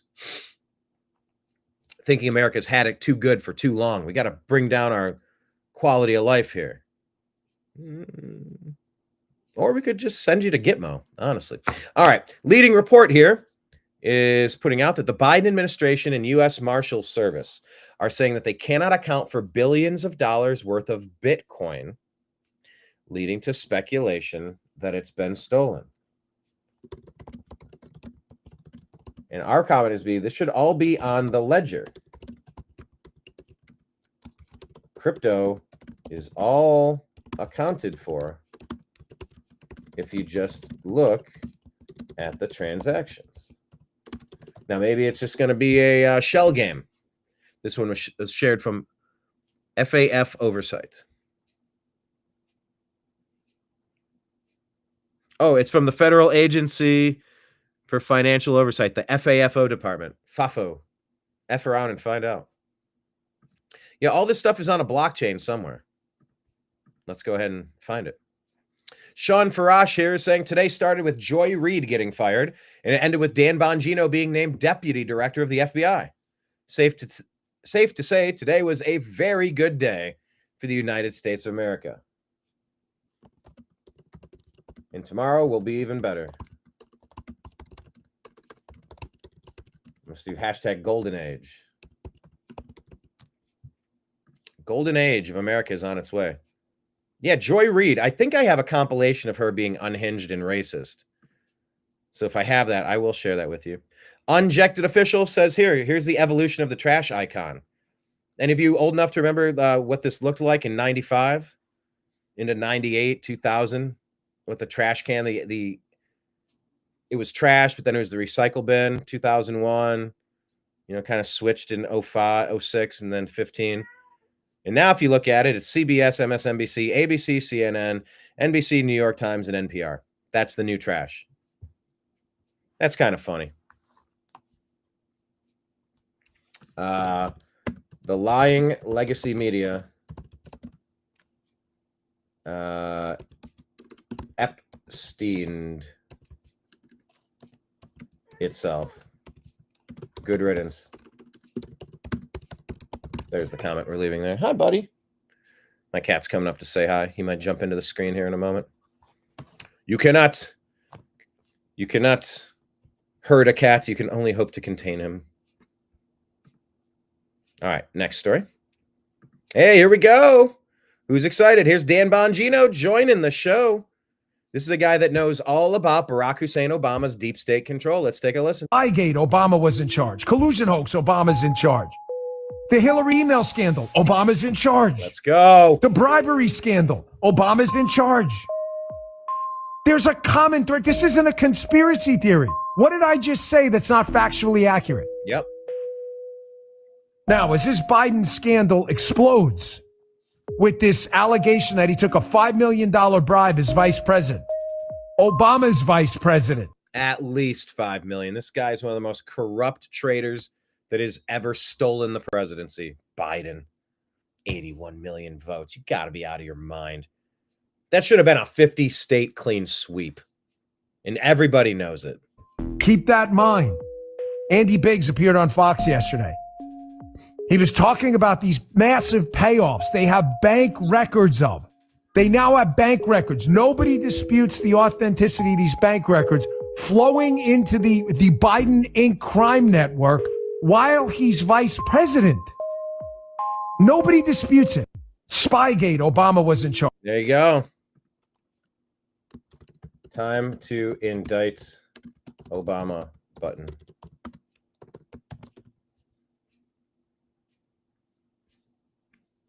Spygate, Russiagate. Let's freaking go. They thought they were going to get away with it. Yeah. Adam Schiff as well. Adam Schiff and his staff, upon learning that Dan Bongino was named deputy director of the FBI. Holy fucking shit.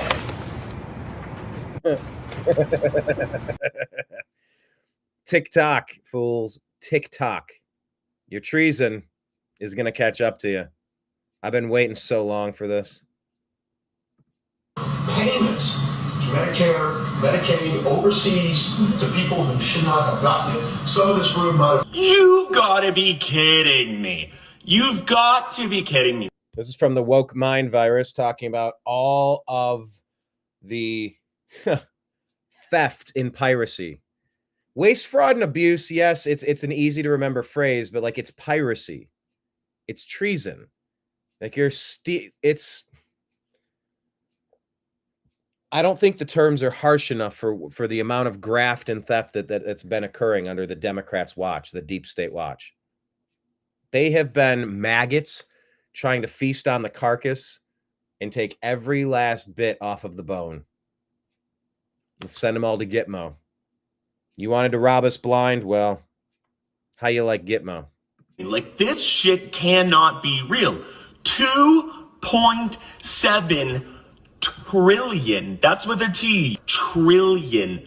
$2.7 trillion spent on Medicare and Medicaid payments to people overseas who weren't entitled to that benefit. The national debt is $36 trillion. You're telling me that 3 trillion of it is due to checks that went to people overseas? I'm telling you that by the end of this administration, I think that we will find $36 trillion of waste, fraud, and abuse. Do you agree that at the end of this administration, we might be able to find $36 trillion of waste, fraud, and abuse and get that credit card debt to zero? If we found how many trillion in the past month? Disco stew. And if these trends continue, hey, if these trends continue. Talking about the disco heyday in the 70s. Johnny Loeb's on the comments says these are boomerang checks. They go overseas, then they go right back around to their bank accounts. The entire national debt, $36 trillion. I guarantee it. I guarantee you that we find $36 trillion worth of waste, fraud, and abuse. Payments. This comment, they never thought someone like Trump would come along and call them all out on it. That's why they hate him more than anything. Yeah, they were all in on the scam. They all go to the Diddy party, and now they're all kind of they share something, and nobody wants to talk about it because if you talk about it, you're going to get yourself busted. Nobody wants that, right? Well, look, we're using this system to make sure that the people that play nice with us are handsomely rewarded with hundreds of millions of dollars. Don't you want a great life? All you got to do is sell your country out, become a traitor. So that's why the right and the left wing both hated Donald Trump. The Republicans hated Donald Trump. Even this last election, there's a bunch of never Trumpers. Make it make sense. Yeah, Trump and Elon running forensic audits. That's awesome. Help me understand this. Defiant Elves put this out. Actress Natasha Lyonne talking about 12-year-olds and this from the Hollywood Reporter, and just what are we talking about here? Trump. Ah, wow, what a guy. Yes, well, when the orange drips, you know, it's very weird to have like a showbiz guy in charge is surreal. I'm like the Netflix guy, Barack Hussein Obama, that they're desperately trying to get rid of the rumors about his relationships and his chef and his significant other by going on Jimmy Kimmel with Jennifer Aniston saying that they've had an affair or that they're getting together, because you're claiming Obama's not a Hollywood guy? Yeah, he is. I mean, because, well, I'm actually pretty horrified by how strategic and effective this whole thing has been, and I think there's a real disconnect in all of the noise around like the individuals that are going to be really taking the hits on a individual, like a human basis, in the trans community, gay community, black community, you know, women, like the I hate violence so much, and I just think it's that's the part of it. Like this country's always had, you know, insanity, but to really have like a death toll and be willing to do that is a pill too great for me to swallow. Like beyond the sort of dialectic around oligarchs and whatever else, it's guys, I'm trying to get to the end of this. Like I can't. She went to the Kamala Harris School of Word Salad. She had this girl, Natasha Lyonne, earned her doctorate in word salad from the Kamala Harris School of Lunacy. like when I've been listening for 30 seconds, I still don't know what she's saying.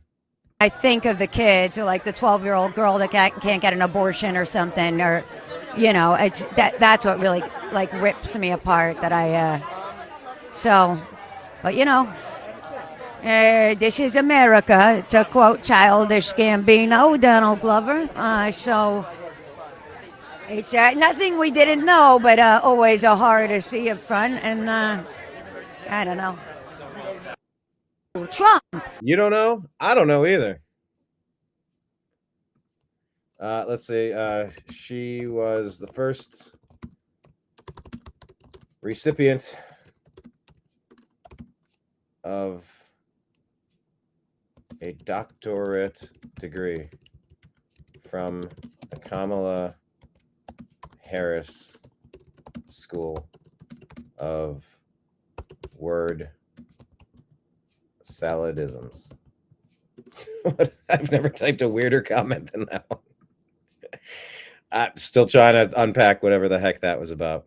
I don't know. So let's go to Dan Bongino, a much more articulate person than that one from the left. Bella's Chance says, time to indict Obama. 1,000 times yes. 1,000 times yes. Let's make it a million. David Ban, what's up, David? Everybody, please hit like, please hit subscribe, hit the notification bell on YouTube. Love to hear where you, everybody that's watching, check in, say hello, say your name or your initials and where you're watching from. I love kind of finding out where the listener base is at today. We definitely went live earlier than we normally do. So we are seeing new voices in the chat room, which is fantastic. Not seeing some of our regulars, but they might not be awake yet. They might not even know that the TNAM AM show is this much of an AM product today. Would have been earlier, but Grok kept messing with my images. Let me show you let me show you this. This is kind of hilarious. Do you use Grok? Have you used Grok? Actually, this is pretty funny. I had a really difficult time today. Oh my gosh. I must have tried 50 times. All right, this is the beginning here. All right, I've shared this tab. I thought I shared this tab. Hold on. There we go. So I was using Grok. Let me put me in the corner here. Nobody puts baby in the corner. So yesterday I was trying to get a recreation of Elon and Trump from the what is it you would say it is that you do here? Scene from Office Space. They had a hard time recreating the suspenders, and I don't know. I was working with it. I eventually settled on something. Today I was like, show me a picture of Kash Patel and Dan Bongino dressed as construction workers wielding sledgehammers as they take aim at the deep state. Show Barack Obama very worried, and also show Joy Reid crying. All right, I what is this? You got Obama. Okay, whoa, what is Obama doing back there? Whoa, buddy. And I said, put the New American Media. And it's like, NASCAR.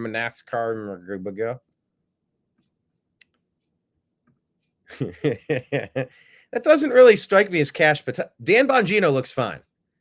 It's not Kash Patel, though. I love how the hand is way down here. That was a pretty great one. So I tried again. I'm like, all right, show me. Bongino looks fine, but I'm not getting Kash Patel from any of these characters. There's Obama ready to hit. Is that supposed to be Kash? There's Joy Reid sort of crying, and that's what, Bongino? This was sort of way off. Do you mess with Grok? I'm like, no. Now make an image. That's sort of Bongino-y. I love how they're using it. They're sharing the hammer here. Actually, what the hell? That's a two-handled hammer. All right, I'm not going to make jokes here. Is that supposed to be Kash? That doesn't look like Kash. That looks like Bongino. He's holding a handle to nothing, and he's catching it, but there's a phantom sledge behind him. But this is why my show, I would have done this show 45 minutes earlier today. I'm like, all right, do a picture of, and then they just threw some random girl in. That's Bongino-y? Not really. And they really didn't say the TNAM AM Show or the New American Media there. That was a failure. I don't know who either of these guys are. That's like, this is a fail from Grok. I tried all morning. Now it's like we got double midget Bonginos. We got a Tulsi looking figure here with a Bongino-ish kind of guy. That's Kash? I don't think it looks like random Indian guy. That doesn't look like Bongino now. Because this is what I was trying to use. Does that look like Kash? Looks like a random Indian guy. It doesn't look like Kash. Does that look like Kash? That's the question I'm asking. Do any of these look like Kash Patel? I said, if you know who Kash Patel is, and I go, that isn't Kash Patel. Show me a picture of Kash Patel. Does that look like Kash Patel?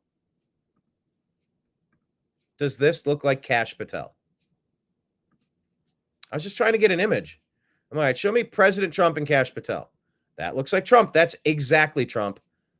This is a random Indian guy. Right? Or do I have blinders on? I said, okay, Grok, seriously. You keep showing generic images of Indian people, but not actually Kash Patel. I'm getting indignant with AI. Can you please focus on generating an image of Kash Patel? Just show an actual image of Kash Patel from his press conference as a reference. Is that Kash? Here. Let's go to images. Okay. This is Kash Patel. Right? Dark beard, something going on with the eyes. Not quite crossed, but there's something a little, the eyes a little off. That's Kash Patel. Does this guy look like that guy? Come on. I did everything I could to work with Grok this morning, but it wasn't helping me. Is this Kash Patel? What? No. I said, the Dan Bongino looks fine. Your attempts at Kash Patel have been horrible. Please show Kash Patel with Dan Bongino. So here's Kash Patel with Dan Bongino, 2 Bonginos. And here's Bongino with like a Tulsi Gabbard-ish AOC looking person. Grok just does not know how to handle making an image of Kash Patel. That's not Kash. God, that looks like, oh geez, Daryl Issa, maybe, if you think back. Not Kash Patel. Not Kash Patel. Anyway, you get it. I said, I start yelling at Grok. You're messing up my morning routine. We could have had this image 20 minutes ago if you could show me an image of FBI Director Kash Patel. I said, this is wild. You can't create an image of Kash Patel. Use an actual picture. So here's a picture of Dan Bongino targeting Barack Obama. I'm like, all right, I got to get Kash out of the thumbnail now. That one's actually pretty good. But now they're on even playing field. They're not on even playing field. This one's kind of good, but they kept messing up this logo, the media, instead of the New American Media.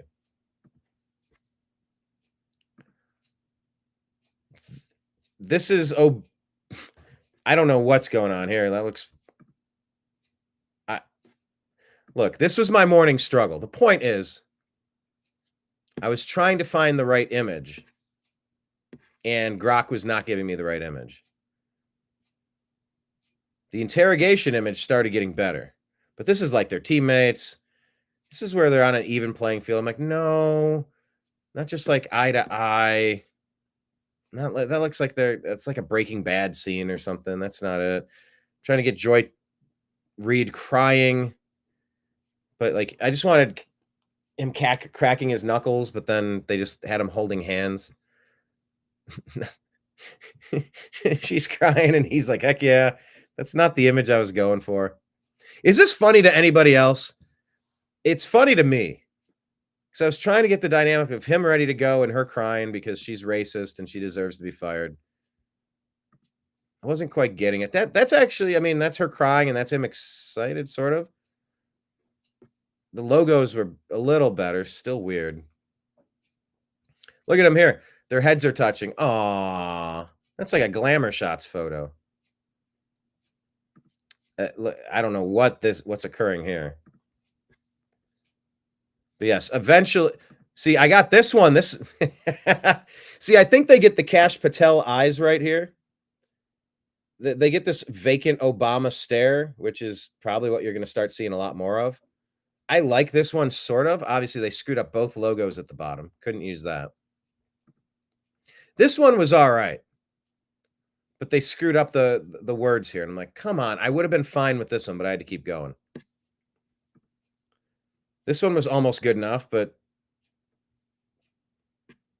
once again, they screwed up the words.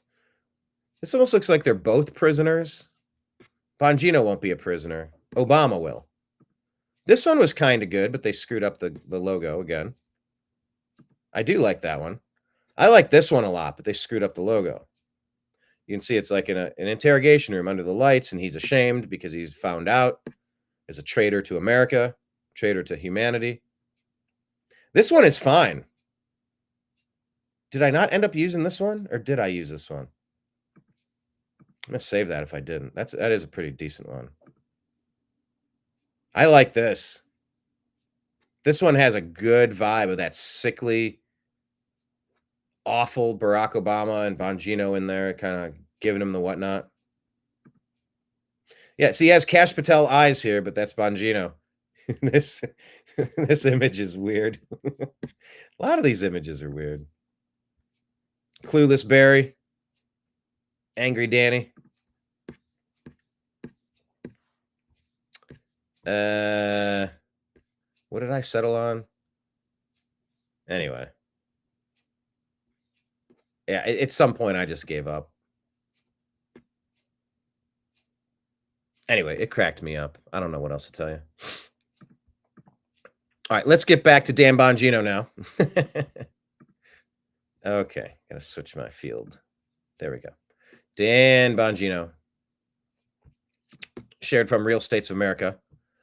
Talking about, here we go. We're getting close. Commie gibberish shared Real State of America. Let's listen. About a year and a half after that, I'm in a green room at Fox, and I'm not going to say who because they didn't give me permission to share it, but They're saying Bongino is now the closest we've ever come to a government official naming Israel as the backer of the Epstein pedophile blackmail ring. I mean, we've all been saying this for years. It's obvious, right? They're Mossad assets. We've known this. They're honeypots. They're spider webs meant to catch people so that they can control our government. Is this not a known fact to some people out there? Well, this is Bongino on with Timcast here. Well, the short story, but not who they are, says, you know, Epstein's an intelligence asset for people in the Middle East, right? I'm like, no, I didn't know that. I'm like, you sure of that? The person, let's say, is like, I'm absolutely sure of that he's either a witting or unwitting asset, intelligence asset, meaning his plane and that island, the cameras, there's a big assumption out there that these videotapes were exclusively in the custody of Epstein. That's a huge mistake. The reason they wanted this story to go away is because there's an assumption like, oh yeah, Epstein had him. No, he wasn't the only one who had him, according to this source. These assets, that's why this blackmail story makes so much sense. Which Middle Eastern countries they are, I don't know. But this person, who's a very, very good reporter, I mean, aces, right? Swore Epstein was either a witting or unwitting intelligence asset, and they may have had his plane wired up, and they're the ones who have all this stuff. So the point is, to sum it up, how do you know some of these countries aren't going to some of these power players who aren't making decisions? Because, hey, you wouldn't want this video out there, right? How do you know? 100%. I mean, let's get about. There you go. I mean, I thought it was common knowledge. Maybe it's not to some people. Here's Byron Donalds. Byron Donalds has been, I guess he's going to go for governor of Florida, and he has the backing and the support of President Trump. There's going to be a major shift now. Vivek Ramaswamy is getting ready to run the state of Ohio. He's made his bid to take over for Mike DeWine, very important state where both he and J.D. Vance are from. And here you go. Byron Donalds has been doing a very good job over the years. He's been earning his support. And here he is talking about what's going on in Washington and the path forward. There's plenty to cut. There's plenty to reform. There's plenty to make more efficient. I think sometimes people say, oh, you're getting rid of this federal employee. And look, no disrespect to the federal employee, but the role of the federal government is not just to be an employment agency. It is to deliver the promises to the American people that the United States Constitution enshrines. And as long as you do that, we'll figure out the workforce, but we got to be efficient with the dollars that we borrow and the dollars that come in every single year. So last couple of things.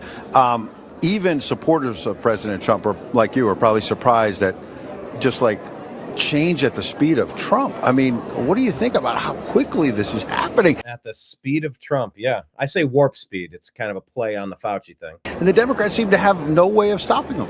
Well, first, I'm shocked about how fast they're moving. Second, I don't really care if the Democrats can figure it out. It serves them right. It serves them right. Oh. What did you say? 1,000 times yes. Because they've been so derelict in their duty towards the constitutional system of our country. And it's not just derelict in your duty. It's not just like incompetence. It's a willful mismanagement. It's a willful theft. It's a willful destruction of our border, allowing these district attorneys from Soros money to put in people that will not throw the bad, violent people into cages, ruining our cities with the homeless, ruining our cities with the illegal alien invaders, ruining America by ramping up $36 trillion in debt and not prioritizing Americans and infrastructure and basics. Yeah, derelict in their duty. That's a very nice way to say treasonous activities. And so what's actually interesting is we are using the same levers that the Democrats used to build this monstrosity, and we're using those levers to deconstruct it. Yeah. And that's what's so poetic about all of this. But at the end of the day, they can scream about it all they want. We're going to deliver a lean and efficient federal government that's going to be better than it has been before. A byproduct of that, a byproduct of making America great, is a government that lives within its means. Well said. Yeah. Bravo. Here's another note to Instagram. Allow us to edit our posts. I typed saved and it came in save, but I can't just type it. I either got to delete it all. Oh, hold on. Now I'm going on to another page. Actually, I'll just delete. And then I'll copy paste. Saved. I guess that's the only way to do it. Okay. Byron Donalds, allegedly the next governor of Florida. We'll see how that shakes out. This is being shared from the Boston Conservative. Healy and the Democrat policymakers are directly responsible for increased rates in natural gas prices. I have been raving about it is stupid expensive to heat my house. New windows. There's no reason it should be this expensive. And it's an upgraded heating system too. The gas prices are stupid. So here, let's read through this from the Boston Conservative a little bit. By the way, in the comments section, let me ask you, do you feel like your recent gas bills during the last few months have been insane? Like $5 plus gallon of gasoline level insane? These energy costs are taking way too many dollars out of the pockets of Americans. Way too many dollars out of our pockets. So the claim here is that Democrats have limited the supply of natural gas and haven't allowed for increased pipelines across the country, never mind the state. They've also banned new natural gas construction projects, including residential commercial services in many towns. But this isn't the main reason, it's fees. So in Needham, Massachusetts, gas heating customers across Massachusetts right now are trying to figure out how to pay the largest monthly bill they've ever had. An exceptionally cold January, yes, it was. God, I looked at January going, what? Combined with surging gas delivery rates approved by the Massachusetts state regulators, sent bills through the roof. The surge is not being fueled by the price of natural gas, which is actually down from the highs reached in 2022, but rather by the delivery fees charged by the state's utilities. And then the ratepayers' customers are on the hook for the Democrats' green initiative of forcing customers to transition to 100% electrification. A good part of those delivery fees go to fund the state's Mass Save program, paying rebates to customers who switch their heating away from natural gas and other fossil fuels.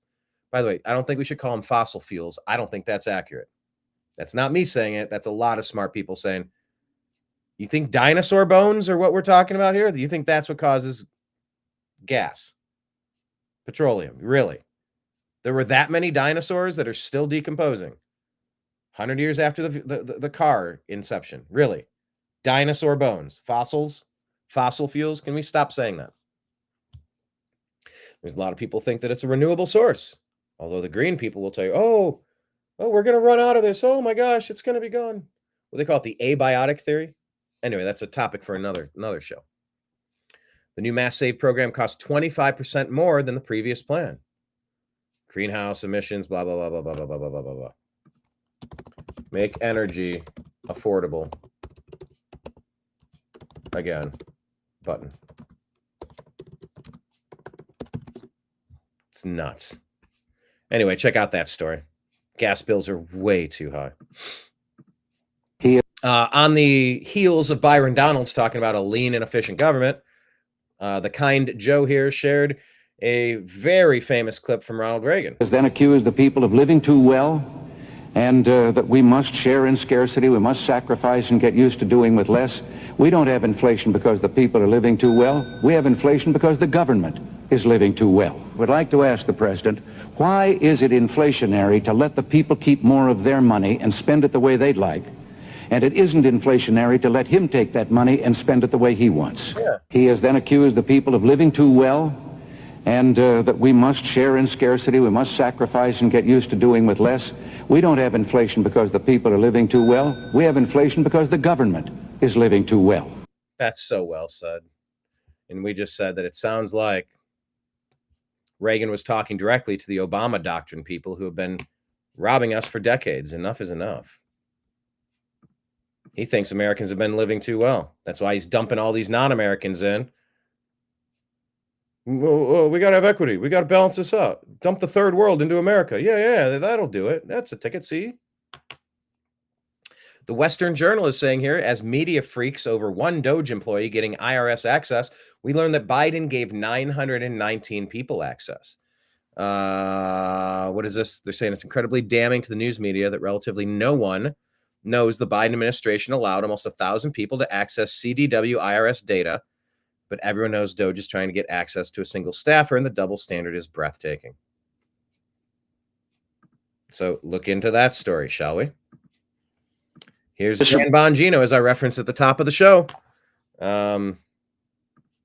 He's a Secret Service guy, and he has thoughts. Bongino, in your opinion, is the Secret Service in a better spot today with Director Rowe in charge? No, it's worse. And sadly, I'm glad this is all being recorded, because when something else happens, and I hope it doesn't, I pray to my Lord and Savior, Jesus Christ, that I'm wrong. That you play this and go, look, that guy was crazy. You think this is the last incident, you're out of your mind. We have seen these incidents over and over. We saw the Georgia grenade incident with President Bush. They overtook the magnetometers. The Secret Service leadership in charge now with the exact same people. Exact same. Can you imagine a C-suite at a company that makes widgets? We find out that there's a design defect. The widget explodes and kills 10 people, and the CTO gets a promotion to CEO. You understand that's what happened here, correct? These are the same people. Kim Cheadle, the director, wasn't even fired. She was allowed to resign. She'll go get some cushy job somewhere, and her deputy, who is one of the guys behind these stupid... Mr. Bongino, in your opinion, is the Secret... There you go.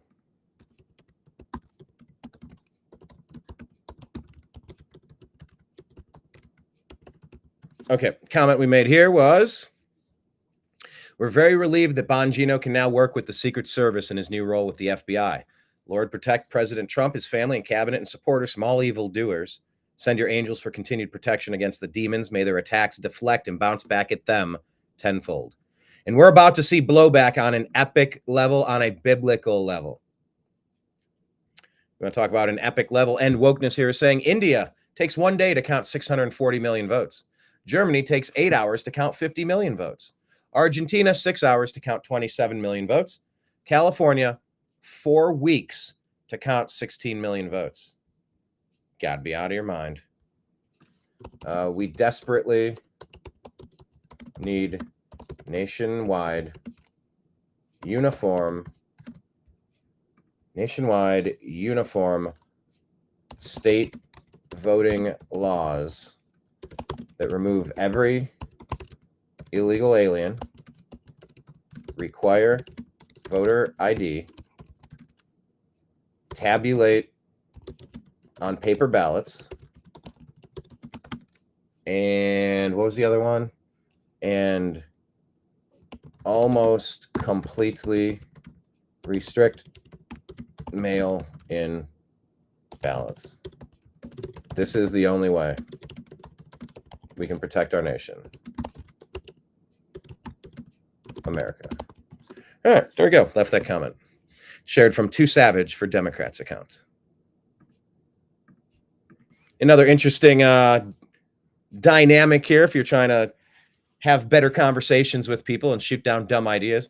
Democrats in 2019, lower the voting age to 16. Democrats in 2022, an 8-year-old can decide to have their genitals surgically removed. Democrats in 2025, a 19-year-old isn't mature enough to work for the government. Yeah. Make it make sense. Please make it make sense. But they don't make sense. That is kind of how it goes.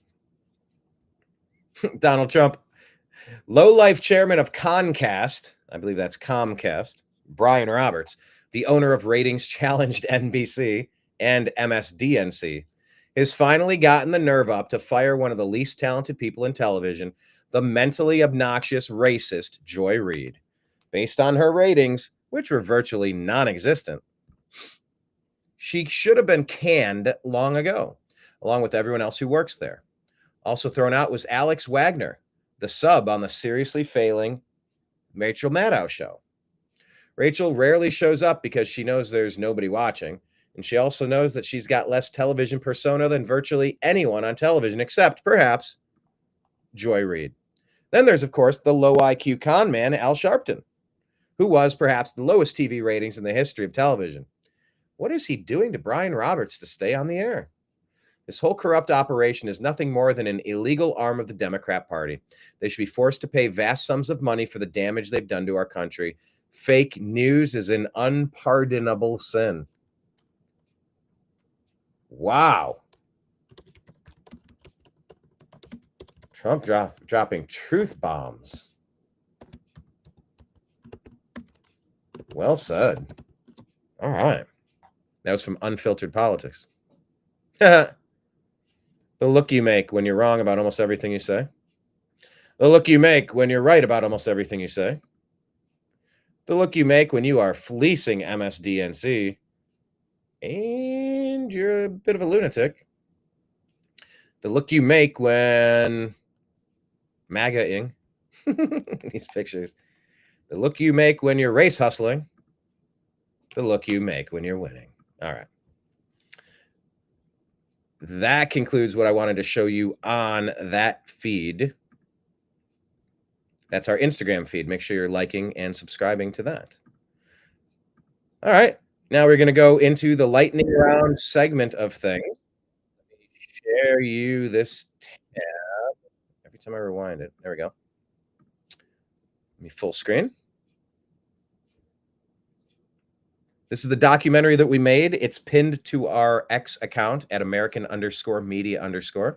It's also there on our YouTube and Rumble channels. Please check these out. It's called Hurricane Helene, Help on the Way. Blake Wally and I traveled down to North Carolina with the help of this gentleman, Grizzly, that you'll see on camera. Went from Southern Virginia. We took a donation run with very gracious donors at Lowe's and Advance Auto Parts and Dick's Sporting Goods. Helped us fill up my entire vehicle full of supplies. And then we took it down where we met up with Grizzly, who collected a ton of more supplies, and then loaded a huge horse trailer full of stuff to make several drops as we moved from Virginia into Tennessee and then into Western North Carolina for donations. Here's just the quick intro to this, and we hope that you'll watch this. It's a 30-minute documentary, and then maybe share it to some of your friends. Donation links are at the end of this video, but here, check this out, this intro.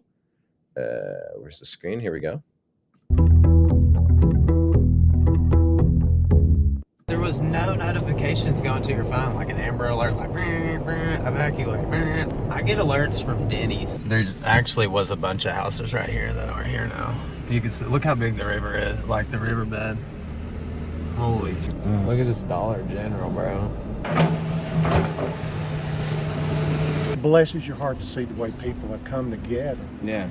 I heard like 4 different people talking about like how everybody's just worried this initial hype's gonna die away and people are just gonna forget about it. And really none of these communities can afford to be forgotten. There it is. Please watch that. I'll share that on Truth Social while I'm here, and then I will share that on X since I'm here. All right. Let's get into our rapid fire round of what's there we go. Of what's happening on our X account. You want to follow our different accounts. We have different cool things happening all the time. There's our live feed here on X. Awesome times. Good stuff. Yep. FBI director and the deputy FBI director F around and find out. Look at that image. Oh man, am I excited? Oh my gosh, am I excited to unleash these two. These three.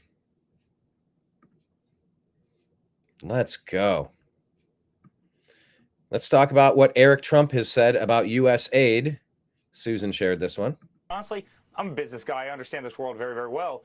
I want them to follow that money, right? Because it's more than, again, the shrimp dancing on the treadmill. It's more than the $50 million for the condoms to Gaza.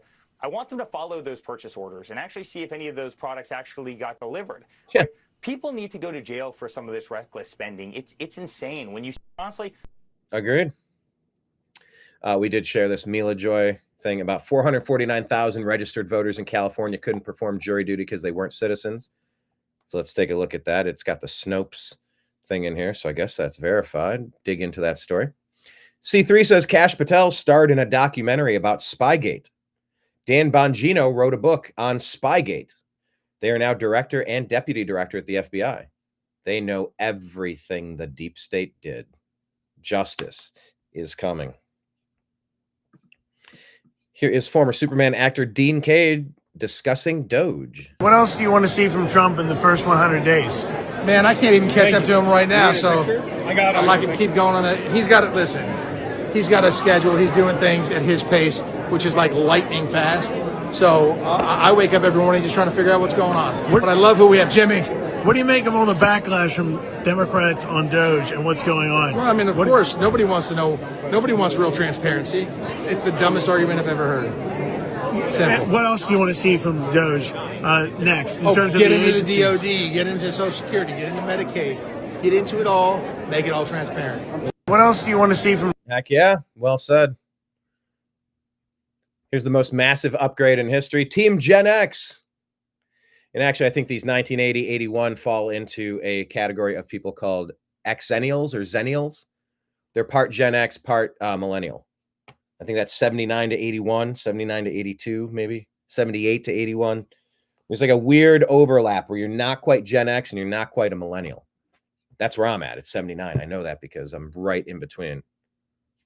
So heck yeah, let's go. Did you see this video? Let's share this and make some arrests. Kevin Dalton says, fun-loving teenage felons in California attempt to stomp this man to death on a nice Saturday afternoon for reasons. It took LAPD 30 minutes to arrive. No suspect description has been released. You're telling me we can't find these people? We know this is a crew of people that all hang out on their bikes in this area. You know who these people are. Arrest them.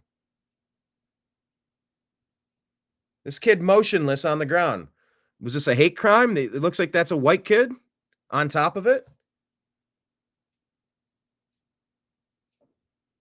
Motionless. This kid. Yeah. Share this. Make him famous. All right. I don't like seeing this at all. 20-on-1, bunch of punks. You want to do something, you go one-on-one, all right? Anyway, here's Ilhan Omar talking about punks. Yeah, you can be a punk if you're a lady. We're in the golden age. It's 2025. It's equality, yo. You can be a punk too. Ilhan Omar has a thought about you. Do you agree or disagree? Our comment was that this is time for indictments against her for immigration fraud. Let's see who's dumb then. Let's hear her in her own words. These people are just idiots. I really, I'm at the point where it's become really hard to have an intellectual debate with any of these people because the level of stupidity. It's getting hard to have. The way she talks just grates on my. To have. Where it's become really hard to have an intellectual debate with any of these people because the level of stupidity that they are displaying every single day is frankly embarrassing, not just in Congress, but as Americans. And the fact that these people are allowed to say just the most ridiculous things tells you that the dumbing of the United States has arrived, because how else do we get a Trump presidency again? How else do you get a Trump presidency again?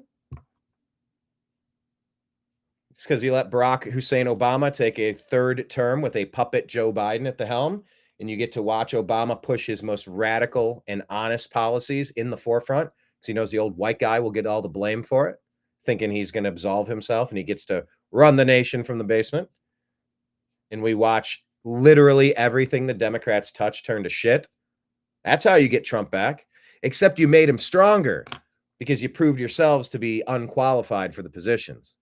By the way, pretty certain she committed immigration fraud, fake marrying her brother, or actually marrying her brother. Whatever that story is, I think she should be indicted. There should be an investigation, and if she's found guilty, she should be sent to Gitmo and then deported back to Somalia, right? Somalia? Is that where she's from? You know the story about her marrying her brother, right? That's not me making this up. Kate Davis Court here says, I just walked out of church. The first time I ever have. The Catholic priest is going off on Trump and his mass deportations at St. James Cathedral. I can't fathom how deporting child sex offenders, murderers, gang members would be un-Christ-like.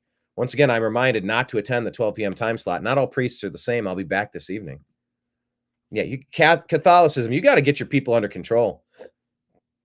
You've been taken over by globalists. You've been taken over by Obama doctrine pushing weirdos.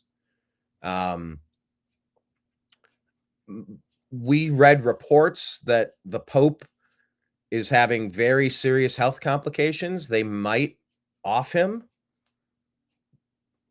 You know, they had the last guy resign, 14 years ago? It's been a while. It's been 600 or 700 years since that's happened before. Would the Catholic Church put in a new woke pope? Or would they put in someone with common sense?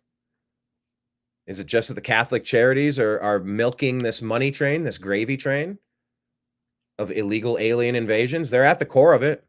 Jewish Family Services, Catholic Church, there's a whole list of organizations that are absolutely handcuffed and tied like scrambled eggs, wrapped into the whole illegal alien invasion in this country. Globally, really.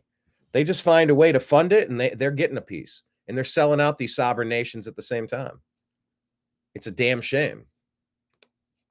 All right, talk about a shame. You know, I talked about this at the top, the way that my brother was denied proper health care because of Biden and Fauci and the Democrats and the lying legacy media and the medical industrial complex and all of those things. So here's Joe Rogan talking about public health experts, air quote, experts.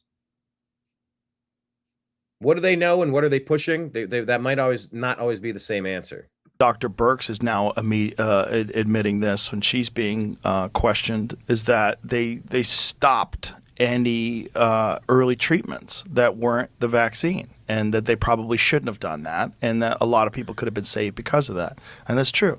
And then that's something that people need to, that's one of the best aspects of Bobby Kennedy's book, The Real Anthony Fauci, is understand like what pressures were put on these organizations to stifle and completely stop the prescription use of a bunch of different things, hydroxychloroquine, ivermectin, also like the studies that were done on vitamin D deficiencies and how that impacted immune systems, and just sunlight, exercise, diet, all those things play a critical factor in how well your immune system functions. And the idea that the only way your immune system functions at its peak is you got to stick a fucking metal pin filled with a solution that gets plunged into your tissue.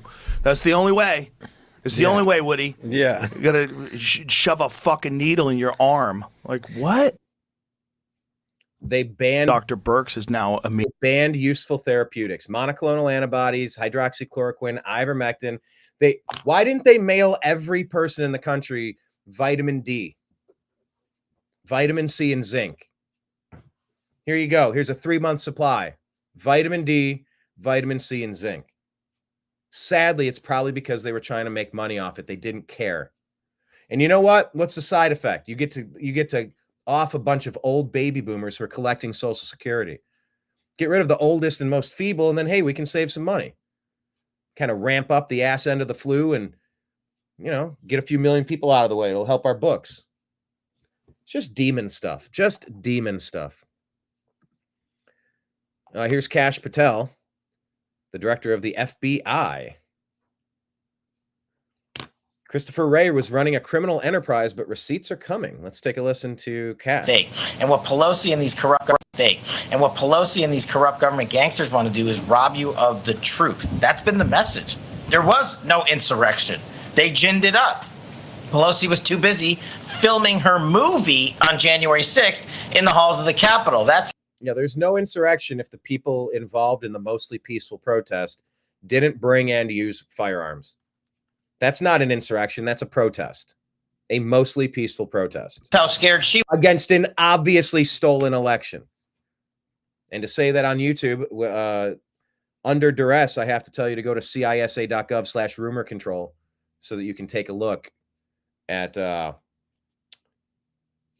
countervailing views, because they'll say 2020 was the only free and fair election in the history of elections. She was of everyone outside, and we know what she said. Say that again. Say that again. I remember that from the book. Say that again. That's a huge deal. Right. And this is what the deep state does. They buried it. Nancy Pelosi on January 6th was recording a movie she, as speaker, was making. And in it, she said on video, I'm responsible for the security failures of January 6th. And the January 6th committee withheld that information for 3 years, as did she, and she lied about it. We've got the receipts from Bowser in the book, her own letter, where Mayor Bowser rejects Donald Trump's authorization of additional National Guard. And that's just January 6th. Yep. You got to remember, these guys, Christopher Wray, illegally surveilled Americans in the FISA court 274,000 times in 1 year. That's not my number. That's the FISA court's number, because during Go over that again. A lot of people don't even know what that term is. Surveilled. Go over that real slow-mo to show the people that their liberties are at stake here. What is this surveilled thing? Hey. They used a fraud to finger one of the Trump people, and then because you were able to claim a suspicion about Carter Page, you were then able to go after and surveil everybody in Carter Page's cell phone, including President Trump. And then you get to go after everybody who's in the cell phone of President Trump. It is the Obama doctrine. It is what he did to weaponize the justice system and turn it into the injustice system. Every one of you got one of these. Everybody's got one. And when the Justice Department surveils you, like I did as a national security prosecutor lawfully, they tap into your phone. They tap into your email. They go get your bank accounts. They get your shopping records. They get your credit card statements. They even sometimes look at your actual mail. That's total surveillance, and that's what the FISA court allows you to do. I used to use it to manhunt terrorists and people who wanted to do harm to the United States of America.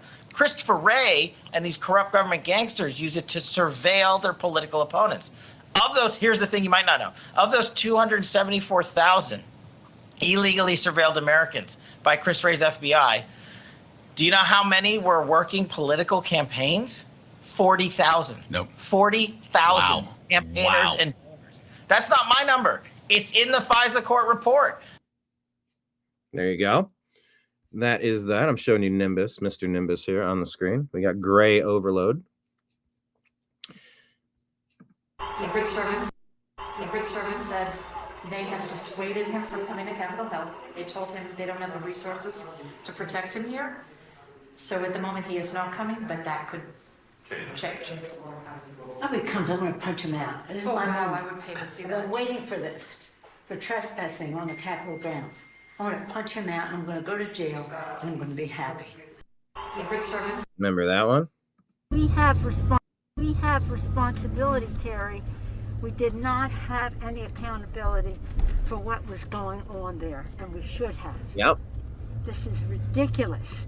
You're going to ask me in the middle of the thing when they've already breached the inaugural stuff that should we call the Capitol Police? I mean, the National Guard? Why weren't the National Guard there to begin with? Because you're the one that declined it. They thought that they had sufficient resources. That is not a question of how they had. They don't know. They clearly didn't know, and I take responsibility for not having them just prepare for more. We have responsibility. Yeah, Pelosi is responsible for this. Never forget it. The main wire is showing this. Take a look at this. Each of these pins. Actually, let me play the Trump clip first. We also want your assistance on public safety, especially removing foreign terrorist organizations from America, removing some really bad guys and bad people from America. And we're going to get them out for you. We'll be doing you a big service, and we'll get them out. We're bringing them back to the states where they came from. We don't have one country that says no. We had a lot of them that said no, but that was lasted about 2 hours, and all of a sudden they're all saying yes. But we'll get them back, and we'll get them out, and we'll make your state a lot safer. And on deregulation, we'll be creating maximum deregulation and maximum numbers of jobs. And I think it has a lot to do. One has a lot to do with the other. We also want your assistance on public safety, especially. So there you go. They're asking America's governors to work with them. And then this is a report out of Maine. Once again, remember Maine? That's where that person is trying to violate federal law and put men into ladies' locker rooms and ladies' sports. The Maine Wire is saying here that each of these pins represents an illegal Chinese marijuana grow house in Maine. Governor Mills has remained completely silent on the issue. So what do you make of that?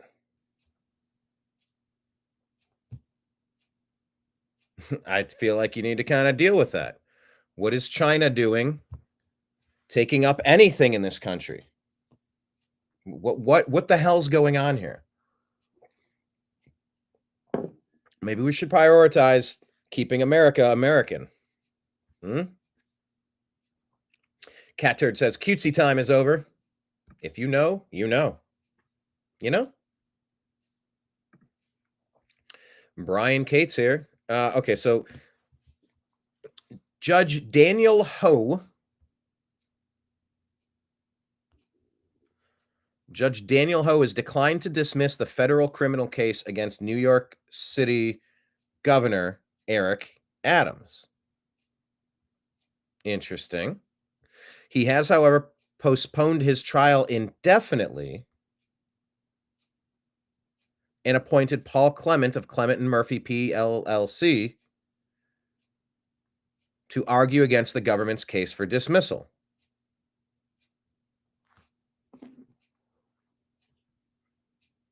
So what's going on here? Shared from Yashar Ali. Brian Cates says, holy shit, it's the Flynn case 2.0. Like Judge Emmett Sullivan did, he's advising the DOJ that he's refusing to dismiss the case while he brings in someone to be the judge's personal prosecutor to argue with the Department of Justice as to why the case should not be dismissed. This is getting really convoluted, people. Really convoluted. Speaking of convoluted, let's remember what Zelensky said in 2023 one more time. If you can't give us some financial support, okay, please give us a credit and we will give you back money. If you can't give us one more time, can't give us some financial support, okay, please give us a credit and we will give you back money. Now, look, I know this is being used to say that he's saying it'll be credit and we'll give you back, like, we'll pay you back the money. I want to see the full context leading up to this, because I don't think he's saying this to America. I can't tell from this clip if he's saying this about America, because he's saying he negotiated a different deal with Biden. Maybe he's talking to other nations here saying, if you can't give us money, like, well, it'll be credit, we'll give it back or whatever. Now, if it is, and he's going back on his word, then, you know, you can't trust rats that are going to do that. Because now he's saying, once again, this is what I shared before. І це факт. Я не збираюсь визнавати 500. Хто б що. You know, he's not going to recognize what other people said. So, you know, once again, why are we so entangled in this? Why did we push so hard for this? Make it make sense.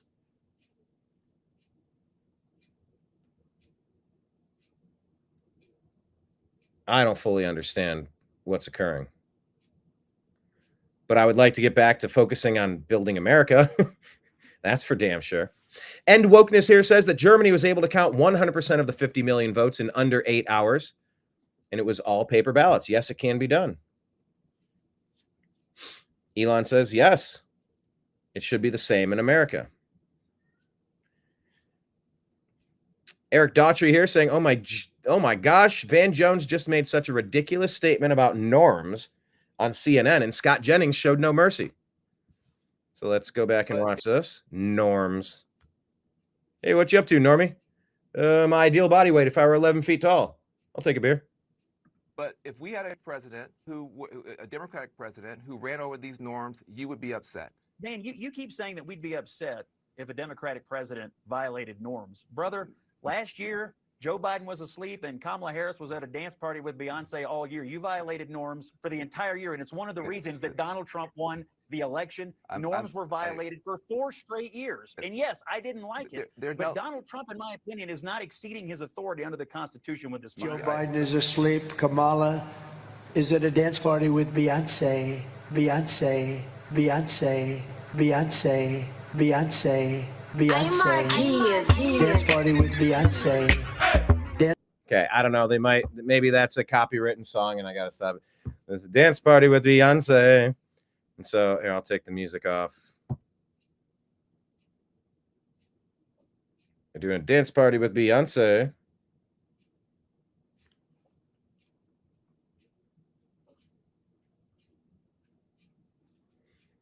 Which is pretty funny. Here's just a nice compilation of Trump dealing with reporters. You know, we're so lucky that this is our timeline. Here you go. Why do you keep calling this the Chinese virus? Because it comes from China. Racist. It's not racist at all. No, not at all. It comes from China. Mr. President, can you just respond to Kamala Harris's campaign attacking you for being in this town because they say there were white supremacists? Who was here in 2021? Thank you. Thank you, everybody. You have very low unemployment rate in the U.S. and we have a very high unemployment rate in France. How come? What's the recipe for? Well, maybe we have a better president than you do. Your research says that there are, for immigrants on the whole, Come on, try getting it out. Try getting it out. I'll get it out. I mean, I don't know if you're going to put this on television, but you don't even know what you're talking about. Try getting it out. Go ahead. Are you talking to me? Yeah, it was just a follow-up of what I just asked you, sir. You ready?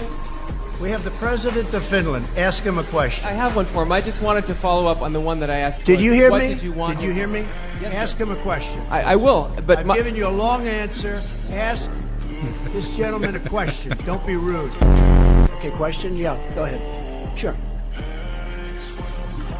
She's shocked that I picked her. She's like in a state of shock. I'm not thinking. That's okay. I know you're not thinking. You never do. Do you want the Rain Man Robert Mueller? What a stupid question that is. What a stupid question. But I watch you a lot. You ask a lot of stupid questions. You know, if the press wasn't so disingenuous, you wouldn't have to treat them that way. Let's listen to Liz Churchill talking about Fauci and this entire scenario. I mean, we don't hate these people enough. Bombshell new study from Yale Medical School finds people suffering from long COVID are actually suffering from mRNA vaccine injury. As if that's bad enough, it's worse than that. These people are suffering from what's called vaccine-induced AIDS. It's called VAIDS. This is from Slay News. Leading scientists from the world-renowned Yale University have confirmed that COVID mRNA vaccines cause vaccine-acquired immunodeficiency syndrome, VAIDS. A bombshell study conducted by researchers at Yale University School of Medicine found that mRNA injections alter human biology to create long-term spike protein production that increases over time. The scientists warned that the COVID mRNA vaccines alter T-cell immunophenotypes, which triggers VAIDS. The study was led by Bornali Bhattacharya. So not only were we collectively forced to take an experimental vaccine or risk losing our jobs, we were lied to about it. It didn't stop you from contracting or transmitting the virus. It wasn't safe. It caused heart issues, blood clots, autoimmune disorders. We were censored when we questioned the madness. And now we find out that the mRNA jab causes VAIDS in many people. This is one of the most egregious scandals in American history. Kash Patel's first order of business at the FBI should be throwing in prison every single person involved in this crime against humanity. I can't believe we're here.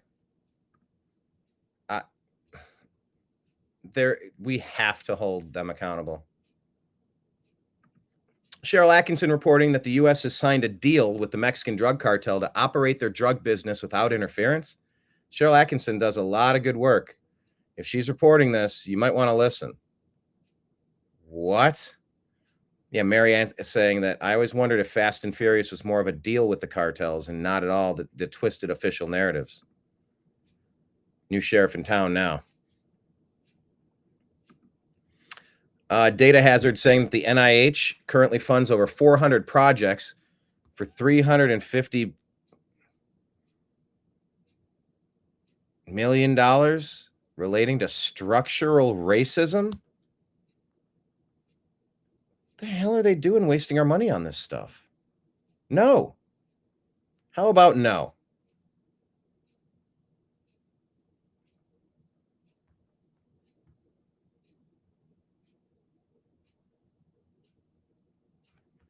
Hang on.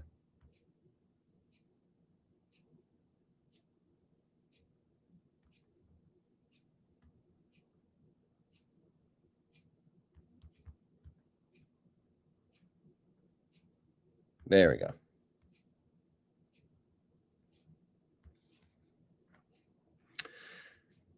Health science funding was well spent on Our Voices Matter, racial justice activism, intervention to address structural racism and prevent depression in Black and Latinx. Nobody uses the term Latinx youth. Nutty. Absolutely nutty. Take all that money out and work on health issues. Structural racism. Wasting money. Yeah, and we used Dave Coulier. Cut it out. Come on. Cut it out. All right. Johnny Midnight saying that Obama resettled Somalians to Minnesota. Man, what is going on with our Rumble feed? I really don't understand what's happening to our Rumble. It was live. Now it looks like it's not live, and it cut the show off. This is the second time in 2 weeks this has happened. I am really confused why this is happening.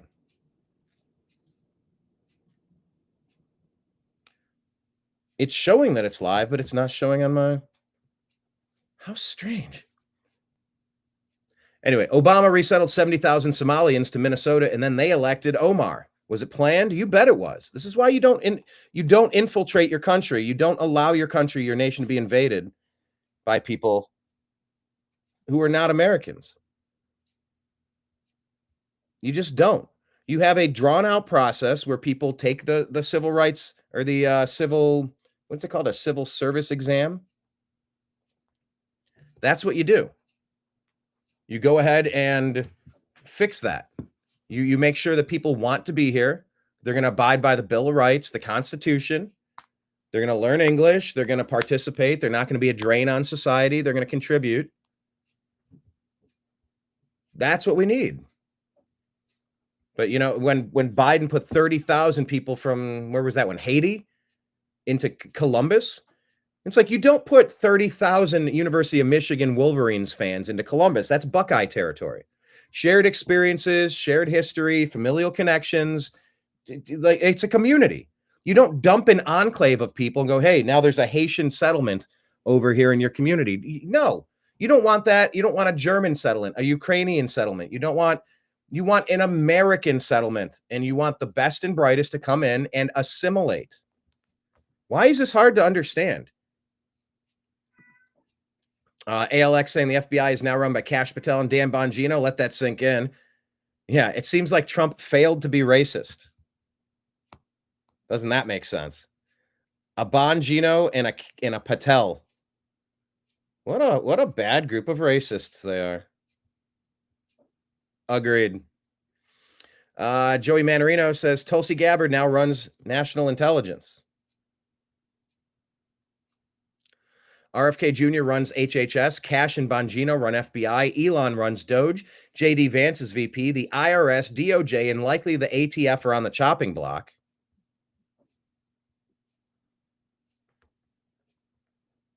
Trump having 2020 stolen from him turned out to be the biggest blessing in disguise.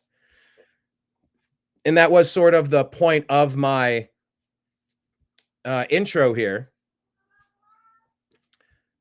was that we've all suffered greatly. But the reality of where we are today with this Trump administration, it's pretty fantastic. And we should take note of that. So many things are going right now. I won't enlarge this, but this guy gets out of his vehicle. Let's talk about things going right. Here's things that go wrong. Don't be this guy. There are so many lessons to learn here. This dude runs up to this guy in his truck with a weapon in his hand, punching him, holding a weapon. And that's a self-defense shoot right there.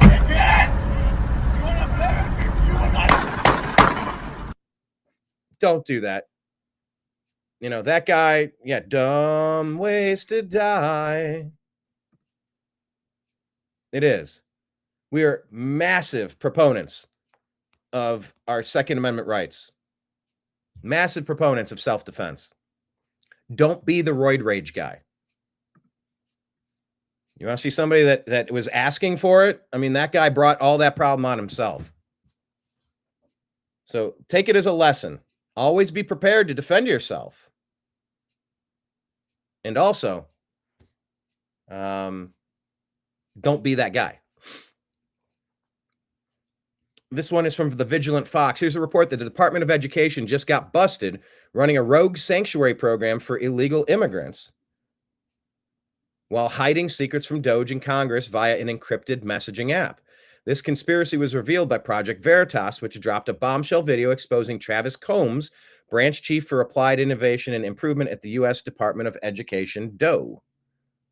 In the undercover footage, Combs admits that DOE employees are intentionally using the encrypted messaging service app Signal to hide internal conversations from oversight.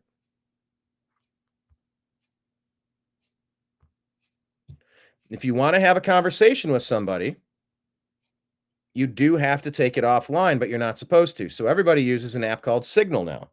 Even more alarming, Combs revealed that DOE deliberately avoids asking about citizenship status during student enrollment, despite the federal government's responsibility to uphold immigration laws. The one nice thing about the program that I work in, is that we don't ask citizenship status. And we've been able to keep that out of our federal statute, Combs stated. He admitted that if Congress actually knew about this practice, there would be a lot of uproar. Big shout out to Project Veritas for exposing this disgusting abuse of power. Right here, here's Dan Bongino talking about Adam Schiff, who I hope will be indicted immediately. Here we go. Adam Schiff has been the lead hoaxer. He's been out there on television now for a year, looking in the face of you, America, and lying to every one of you in an effort to distract the entire country on a hoax Russia scandal. He is a fraud, and he should be called out as a fraud. He has been lying to Adam Schiff has been the lead. Heck yeah. Indict him ASAP. Okay, this is going to happen. Trump and Elon, they're confirming it now. They're going to find the gold. We're also going to Fort Knox. I'm going to go with Elon. And would anybody like to join us? Because we want to see if the gold is still there. We want to see. Wouldn't that be terrible? We open up. Yeah, so we'll see what happens there. Here's Janet Mills. She's being called a groomer. These kids and the propaganda that they're a part of, whatever that's all about. Here's Tulsi Gabbard saying the greatest threat to America. Huh. Yeah, almost like we knew this the whole time, but Barack Obama from the basement was giving Joe Biden a script to read, and it was a goofy backward script that never made sense except the fact that he's a racial arsonist. Joe Biden once said that white supremacy was the single greatest terrorist threat to our homeland. What do you feel is the greatest threat to the American people's safety? We look at the last 4 years of open borders, where we had tens of millions of people come across our borders, many of whom we don't know who they are or what their intentions are. And very specifically, the threat of radical Islamist terrorism here within our country is higher than it's ever been before, not only because of President Biden's open borders, but because of his and his administration's fear of being called Islamophobes. they took their attention and our resources away from that threat and once again pointed it at our fellow Americans.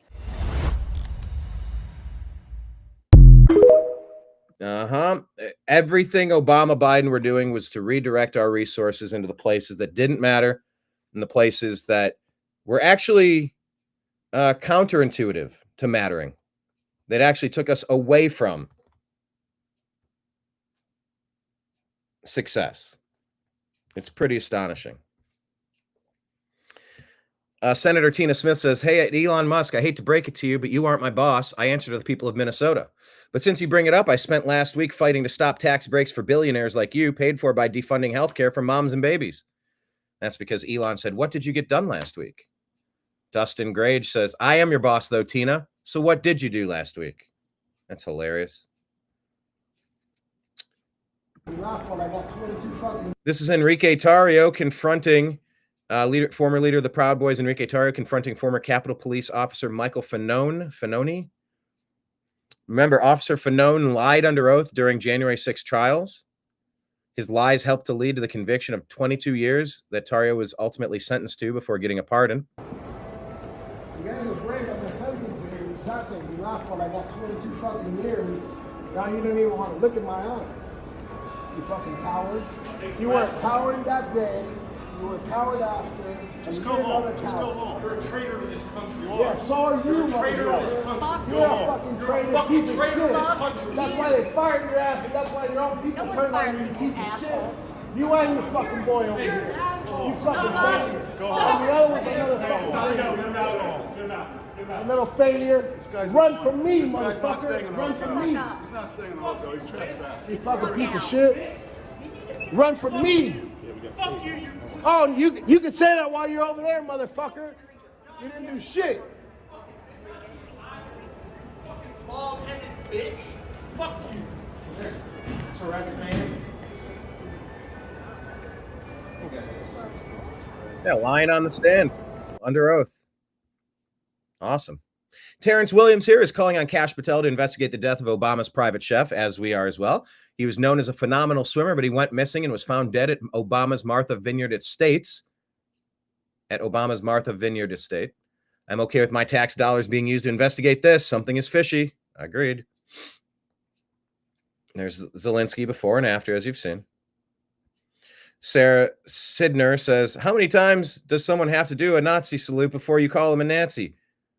I don't know, Sarah. How many? Look, everyone waving to people, arms out. Oh my gosh, their arm was raised. Oh my gosh. Grasping at straws. Grasping at straws. All right, well, be prepared for this. Have the globalists launched a new COVID strain to derail the Trump agenda? Here's Fauci recently. A few days ago, Dr. Fauci, that son of a bitch, said the worst nightmare is the evolution of a brand new virus, which he's all in the documents and records saying they accelerate evolution. So he creates his worst nightmare. Today, China discovers the new pandemic Fauci was referring to. What a coincidence. It's almost like he knew what was coming. Remember, Fauci financed the COVID-19 virus and taxpayer money and then told you they were conspiracy theorists and behind the scenes met with the CIA secretly to cover it up. It just came out last month. And it was created at the Wuhan lab and is now predicting a new pandemic. And once again, days later, it magically now emerges from the lab he runs and controls. Here's the clip. You know, my discipline and my lane is infectious diseases. So I am always primary on my own mind, concerned about the evolution of yet again another pandemic. I mean, people used to ask me 10, 15, 20, 25 years ago, Dr. Fauci, what is your worst nightmare? And I'm on the record, you know, you could go back and check it, of saying my worst nightmare, my fear is the evolution of a brand new virus that likely comes from an animal species, jump species from an animal reservoir, that he's making in labs. That's respiratory borne, that easily transmits from person to person, and that has a high degree of morbidity and mortality. And unfortunately, that's exactly what happened with COVID. And my worst nightmare, unfortunately, came true. My persistent nightmare is yet again another respiratory-borne infection that will have an impact. That could be flu, that could be bird flu. Everybody knows, Congress knows, in the emails he calls it gain of function. He lied in Congress. He's a criminal, should be arrested, as Senator Paul has said many times. Referred it to the Justice Department. I think it's coming soon. But the fact that he thinks he's going to impress us, that he keeps predicting it when he's the one doing it, this guy's got some chutzpah. No, listen, it's unbelievable. And he has been doing this. He's been doing this from the beginning. So listen, Fauci's, first of all, I want to go back because what he said there is really important. You know, he's starting out, and we can never lose sight of the premise, right? The premise is the key here. SARS-CoV-2, COVID, was not what they said. They lied 100%. The flu did not disappear. People didn't all die from COVID. There was a ton of flu that was untreated or mistreated and that they used to miscategorize. So that's one part of it. The other part of it is SARS-CoV-2. Everybody that was called a case using PCR testing. And I need to remind everybody, don't forget, they force tested everybody, and all they looked for was the presence of genetic material. They didn't know you had COVID. You could get tested positive with COVID, never have symptoms, never get sick, never have anything. You remember when they were quarantining you for 2 weeks or more because they said you had COVID and you're like, I feel fine? Yeah, this happened to me, a group that I was with in a foreign country. They actually digitally locked us out of the hotel and wanted to send us for a couple of weeks into some gulag because we tested positive of something that we didn't want to have to test for. Had to pay a private tester to come by and test again and go, nope, you're fine. We were locked out of our rooms. It was the most Orwellian shit you could imagine. Yeah, it changes a person. Well, it was a pandemic of testing. They used PCR. They misused PCR. They intentionally used it the wrong way, and what they did was called overcycling. So they were guaranteed to find stuff that said you had COVID. Oh, yeah. And the PCR test was never designed for that. Never designed for that. Lives of TikTok is saying, hey, FBI Secret Service, this guy wants to end Elon and the VP, so let's go arrest this guy. Good luck. Hey, remember when Joy Reid laughingly mocked white women tears as pathetic and offensive to her? Who's crying now? Joy. Good riddance to the absolute worst person on television, and shame on NBC for letting it go on this long. Agreed. Nick Sortor saying, reminder, Adam Schiff was only pardoned for J6 committee-related offenses. Not the Russia hoax, not election interference, nothing else. There's civil rights abuses, too. Treason. Kash is going to take this criminal down. Watch. The hammer of justice is coming. Pencil neck Schiff. Scott Pressler. Check out our interview on YouTube or Rumble with Scott when we met him in Milwaukee last year at the convention. If we don't win the Wisconsin Supreme Court election, the liberal court will redraw congressional lines and Republicans will likely lose the House in 26. Please stay focused on what matters. Elect Brad Schimmel on Tuesday, April 1st, 2025. All right, keeping everyone focused. Bricks News is saying, just in, President Trump has called on the Taliban to return the I always have a hard time with numbers. There's 700,000, 7 million, $7 billion worth of U.S. military equipment left behind in Joe Biden's Afghanistan withdrawal. Yeah, let's go get it. Interesting. A Chinese man has come up with the most ingenious anti-mosquito device. He put a net on a fan and attached a UV light to the back. All mosquitoes fly toward the light, after which they're sucked into the bag. Save it for summer. Look at that. Hey, when we're going through and trying to audit all of the things that happened, and we're going back through recent couple of decades of history, what really happened to Anne Heche during her bizarre death? Ellen DeGeneres is one of the numerous celebrities alleged to be on the Epstein list that's due to drop any day and might be facing more problems than others in the very near future. Read this thread, dig in. It is very disturbing. Right Side Broadcasting put this video out. Johnny Midnight saying that 10,000 illegals are using the same exact social security number who voted in Arizona's 2020 presidential election, according to this allegation. The reason the radical Democrats don't want an audit of Social Security fraud is because they're scamming off a $1.7 trillion slush fund. That's hilarious. It said slut fund. It's supposed to be slush. Maybe that's auto incorrect. I'll agree with Rand Paul. While Elon Musk and Doge are trimming the fat, which is great, finding billions, if not trillions in waste, fraud, and abuse, the Senate is rushing to pass a budget that increases spending. What gives? I would love to know. Martina Navratilova, she says, bye, cultist. Call it as I see it. I don't agree with governor of Maine policy, but Trump has no business threatening her like that. Also, Trump is an adjudicated rapist, so not exactly a defender of women. He just hates all trans people other than his bootlicker Jenner. Megyn Kelly warns ABC just had to pay Trump $15 million for saying exactly this. This is defamation, plain and simple, and Trump should sue you into oblivion. Here's President Trump talking about Adam Schiff and treason. Let's go, Kash and Bongino. He should resign from office in disgrace. And frankly, they should look at him for treason because he is making up the words of the President of the United States. Not only words, but the meaning. And it's a disgrace. It should not be allowed to happen. Well, the whistleblower was very inaccurate. The whistle. Anyway, check that out. It's a 6-minute clip of him tearing into that. Pretty much the whole of East Germany has voted AfD. Why? Well, because they're smart. Jim Comer, he's calling on Trump to disregard the pardons issued by Biden, saying, I don't think the pardons will hold up in court, which means Adam Schiff and Hunter Biden can be prosecuted if the DOJ pursues it. So let's take a look. This is another part of the Fauci story. Let's listen to this conversation between Joe Rogan and Woody Harrelson. Fauci did some extraordinarily evil shit. And Yeah, he knows what he did. He was the villain of the Dallas Buyers Club, that movie. That was about people trying to seek alternative treatments to deal with AIDS. Oh, right. Yeah, that's Fauci. Right. That's AZT. Yeah. Magic Johnson got on AZT and it was killing him, and he got off of it. Yeah. And he's still alive. Yeah. Yeah, it's a bummer.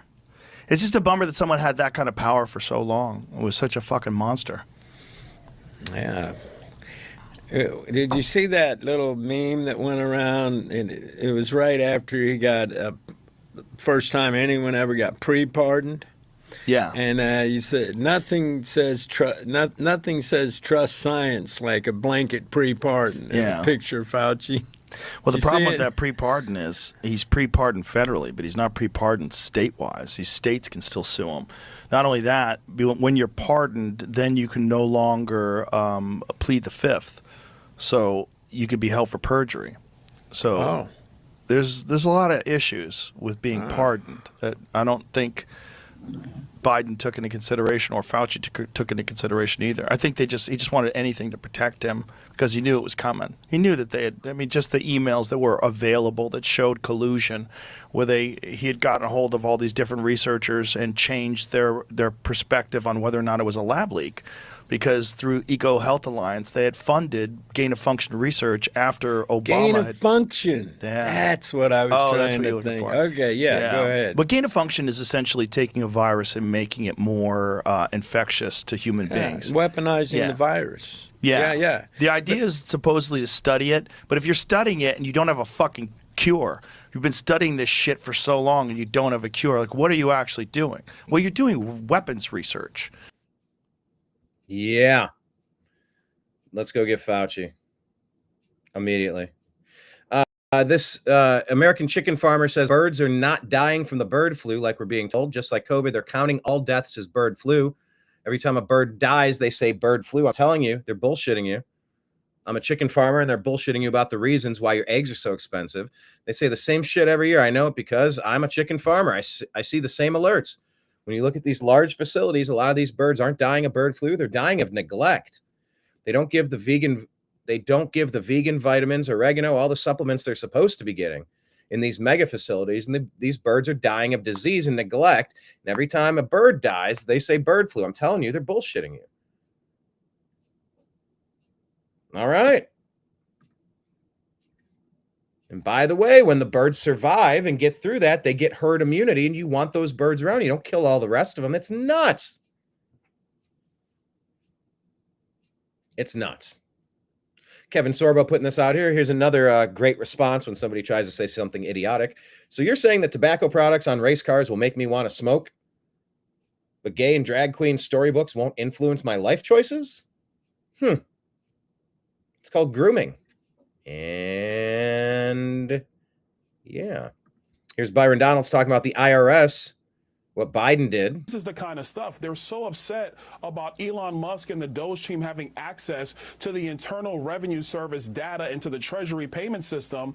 But there's a report that came out the other day that under Joe Biden, he let 53 researchers and students, unpaid people, go in and actually have full access to the data of the American people at the IRS. Joe Biden's administration let that happen. So they have no problem with the waste and the fraud and the abuse as long as their special interest groups are being funded and their ideology is being promoted regardless of the will of the American people. There you go. Yeah, he's maybe going to be the governor of Florida. Democrats showing an ID to vote. Democrats showing a vaccine passport just to leave your house. Yay! Yeah, Elon seems inconsistent. It sort of does. Brian Cates says, who think it's merely a lucky accident that Kash asked for the guy who's probably one of the best experts in the world, besides Kash himself, on how Spygate actually went down, to be his deputy director of the FBI. I told you Spygate wasn't dead. I understand a lot of people at this point are emotionally committed to the narrative that nothing will ever happen to the Spygate plotters, but they're just going to have to adjust the new reality. Remember who told you you'll be seeing this material again and to get ready for the coming test. They're all about to find out who they've been messing with, and no, it ain't Russian agents. Tick-tock, tick-tock, tick-tock. Yeah, Dan Bongino. Joy Taylor. Or Joy Reid. Sorry. Culturally appropriating Trump's hair. That's funny.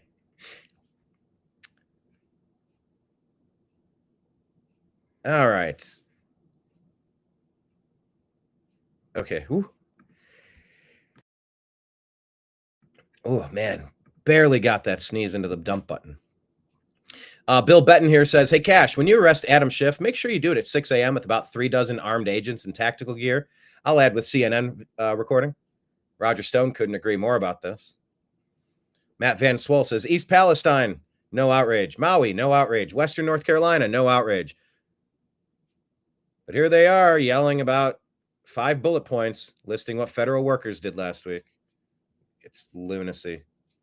Man of Memes here says, remember when Sean Penn went to Ukraine to give his Oscar award to Zelensky? Yeah, he didn't do it simply out of the generosity of his heart. Penn was reportedly paid $5 million by U.S. aid.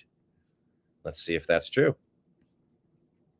160,000 federal civil service employees are now millionaires?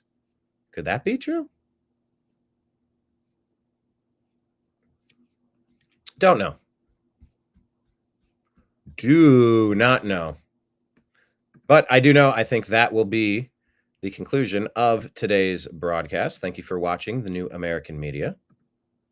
My name is Brian Engelman. Please hit like, please hit subscribe, hit the heart button, thumbs up, hit the notification bell, leave a comment on your way out the door, please. This is a reminder that we are crowdfunded. So if you like what we're doing, we're on patreon.com/the New American Media. We've been doing this for more than 14 years. We're not going anywhere. So, we're a good investment. You can look through some of our highlight videos on our YouTube channel, 1,700 videos, maybe closer to 1,800 now. We're on patreon.com/the New American Media. We're on PayPal at Fuzz Installment, FUZZINSTALLMENT. We are on Cash App at $Brian Engelman. That's BrianEngelman. We're on Venmo at Brian Engelman. We're on X at American_media_. Subscribe to our YouTube, Rumble, Truth Social, Instagram, and Facebook pages, The New American Media. And then on Spotify for our podcast, search The Agree to Disagree Show. That will cover the TNAM AM shows and the Agree to Disagree shows that we put up. So link up with us. Also on Telegram and Truth Social at TNAM and TNAM Chat. TNAM for The New American Media. TNAM and TNAM chat. All right. It's been a blast unpacking the news with you. I'm sure there's going to be plenty more to talk about tomorrow. So we will let you go for now.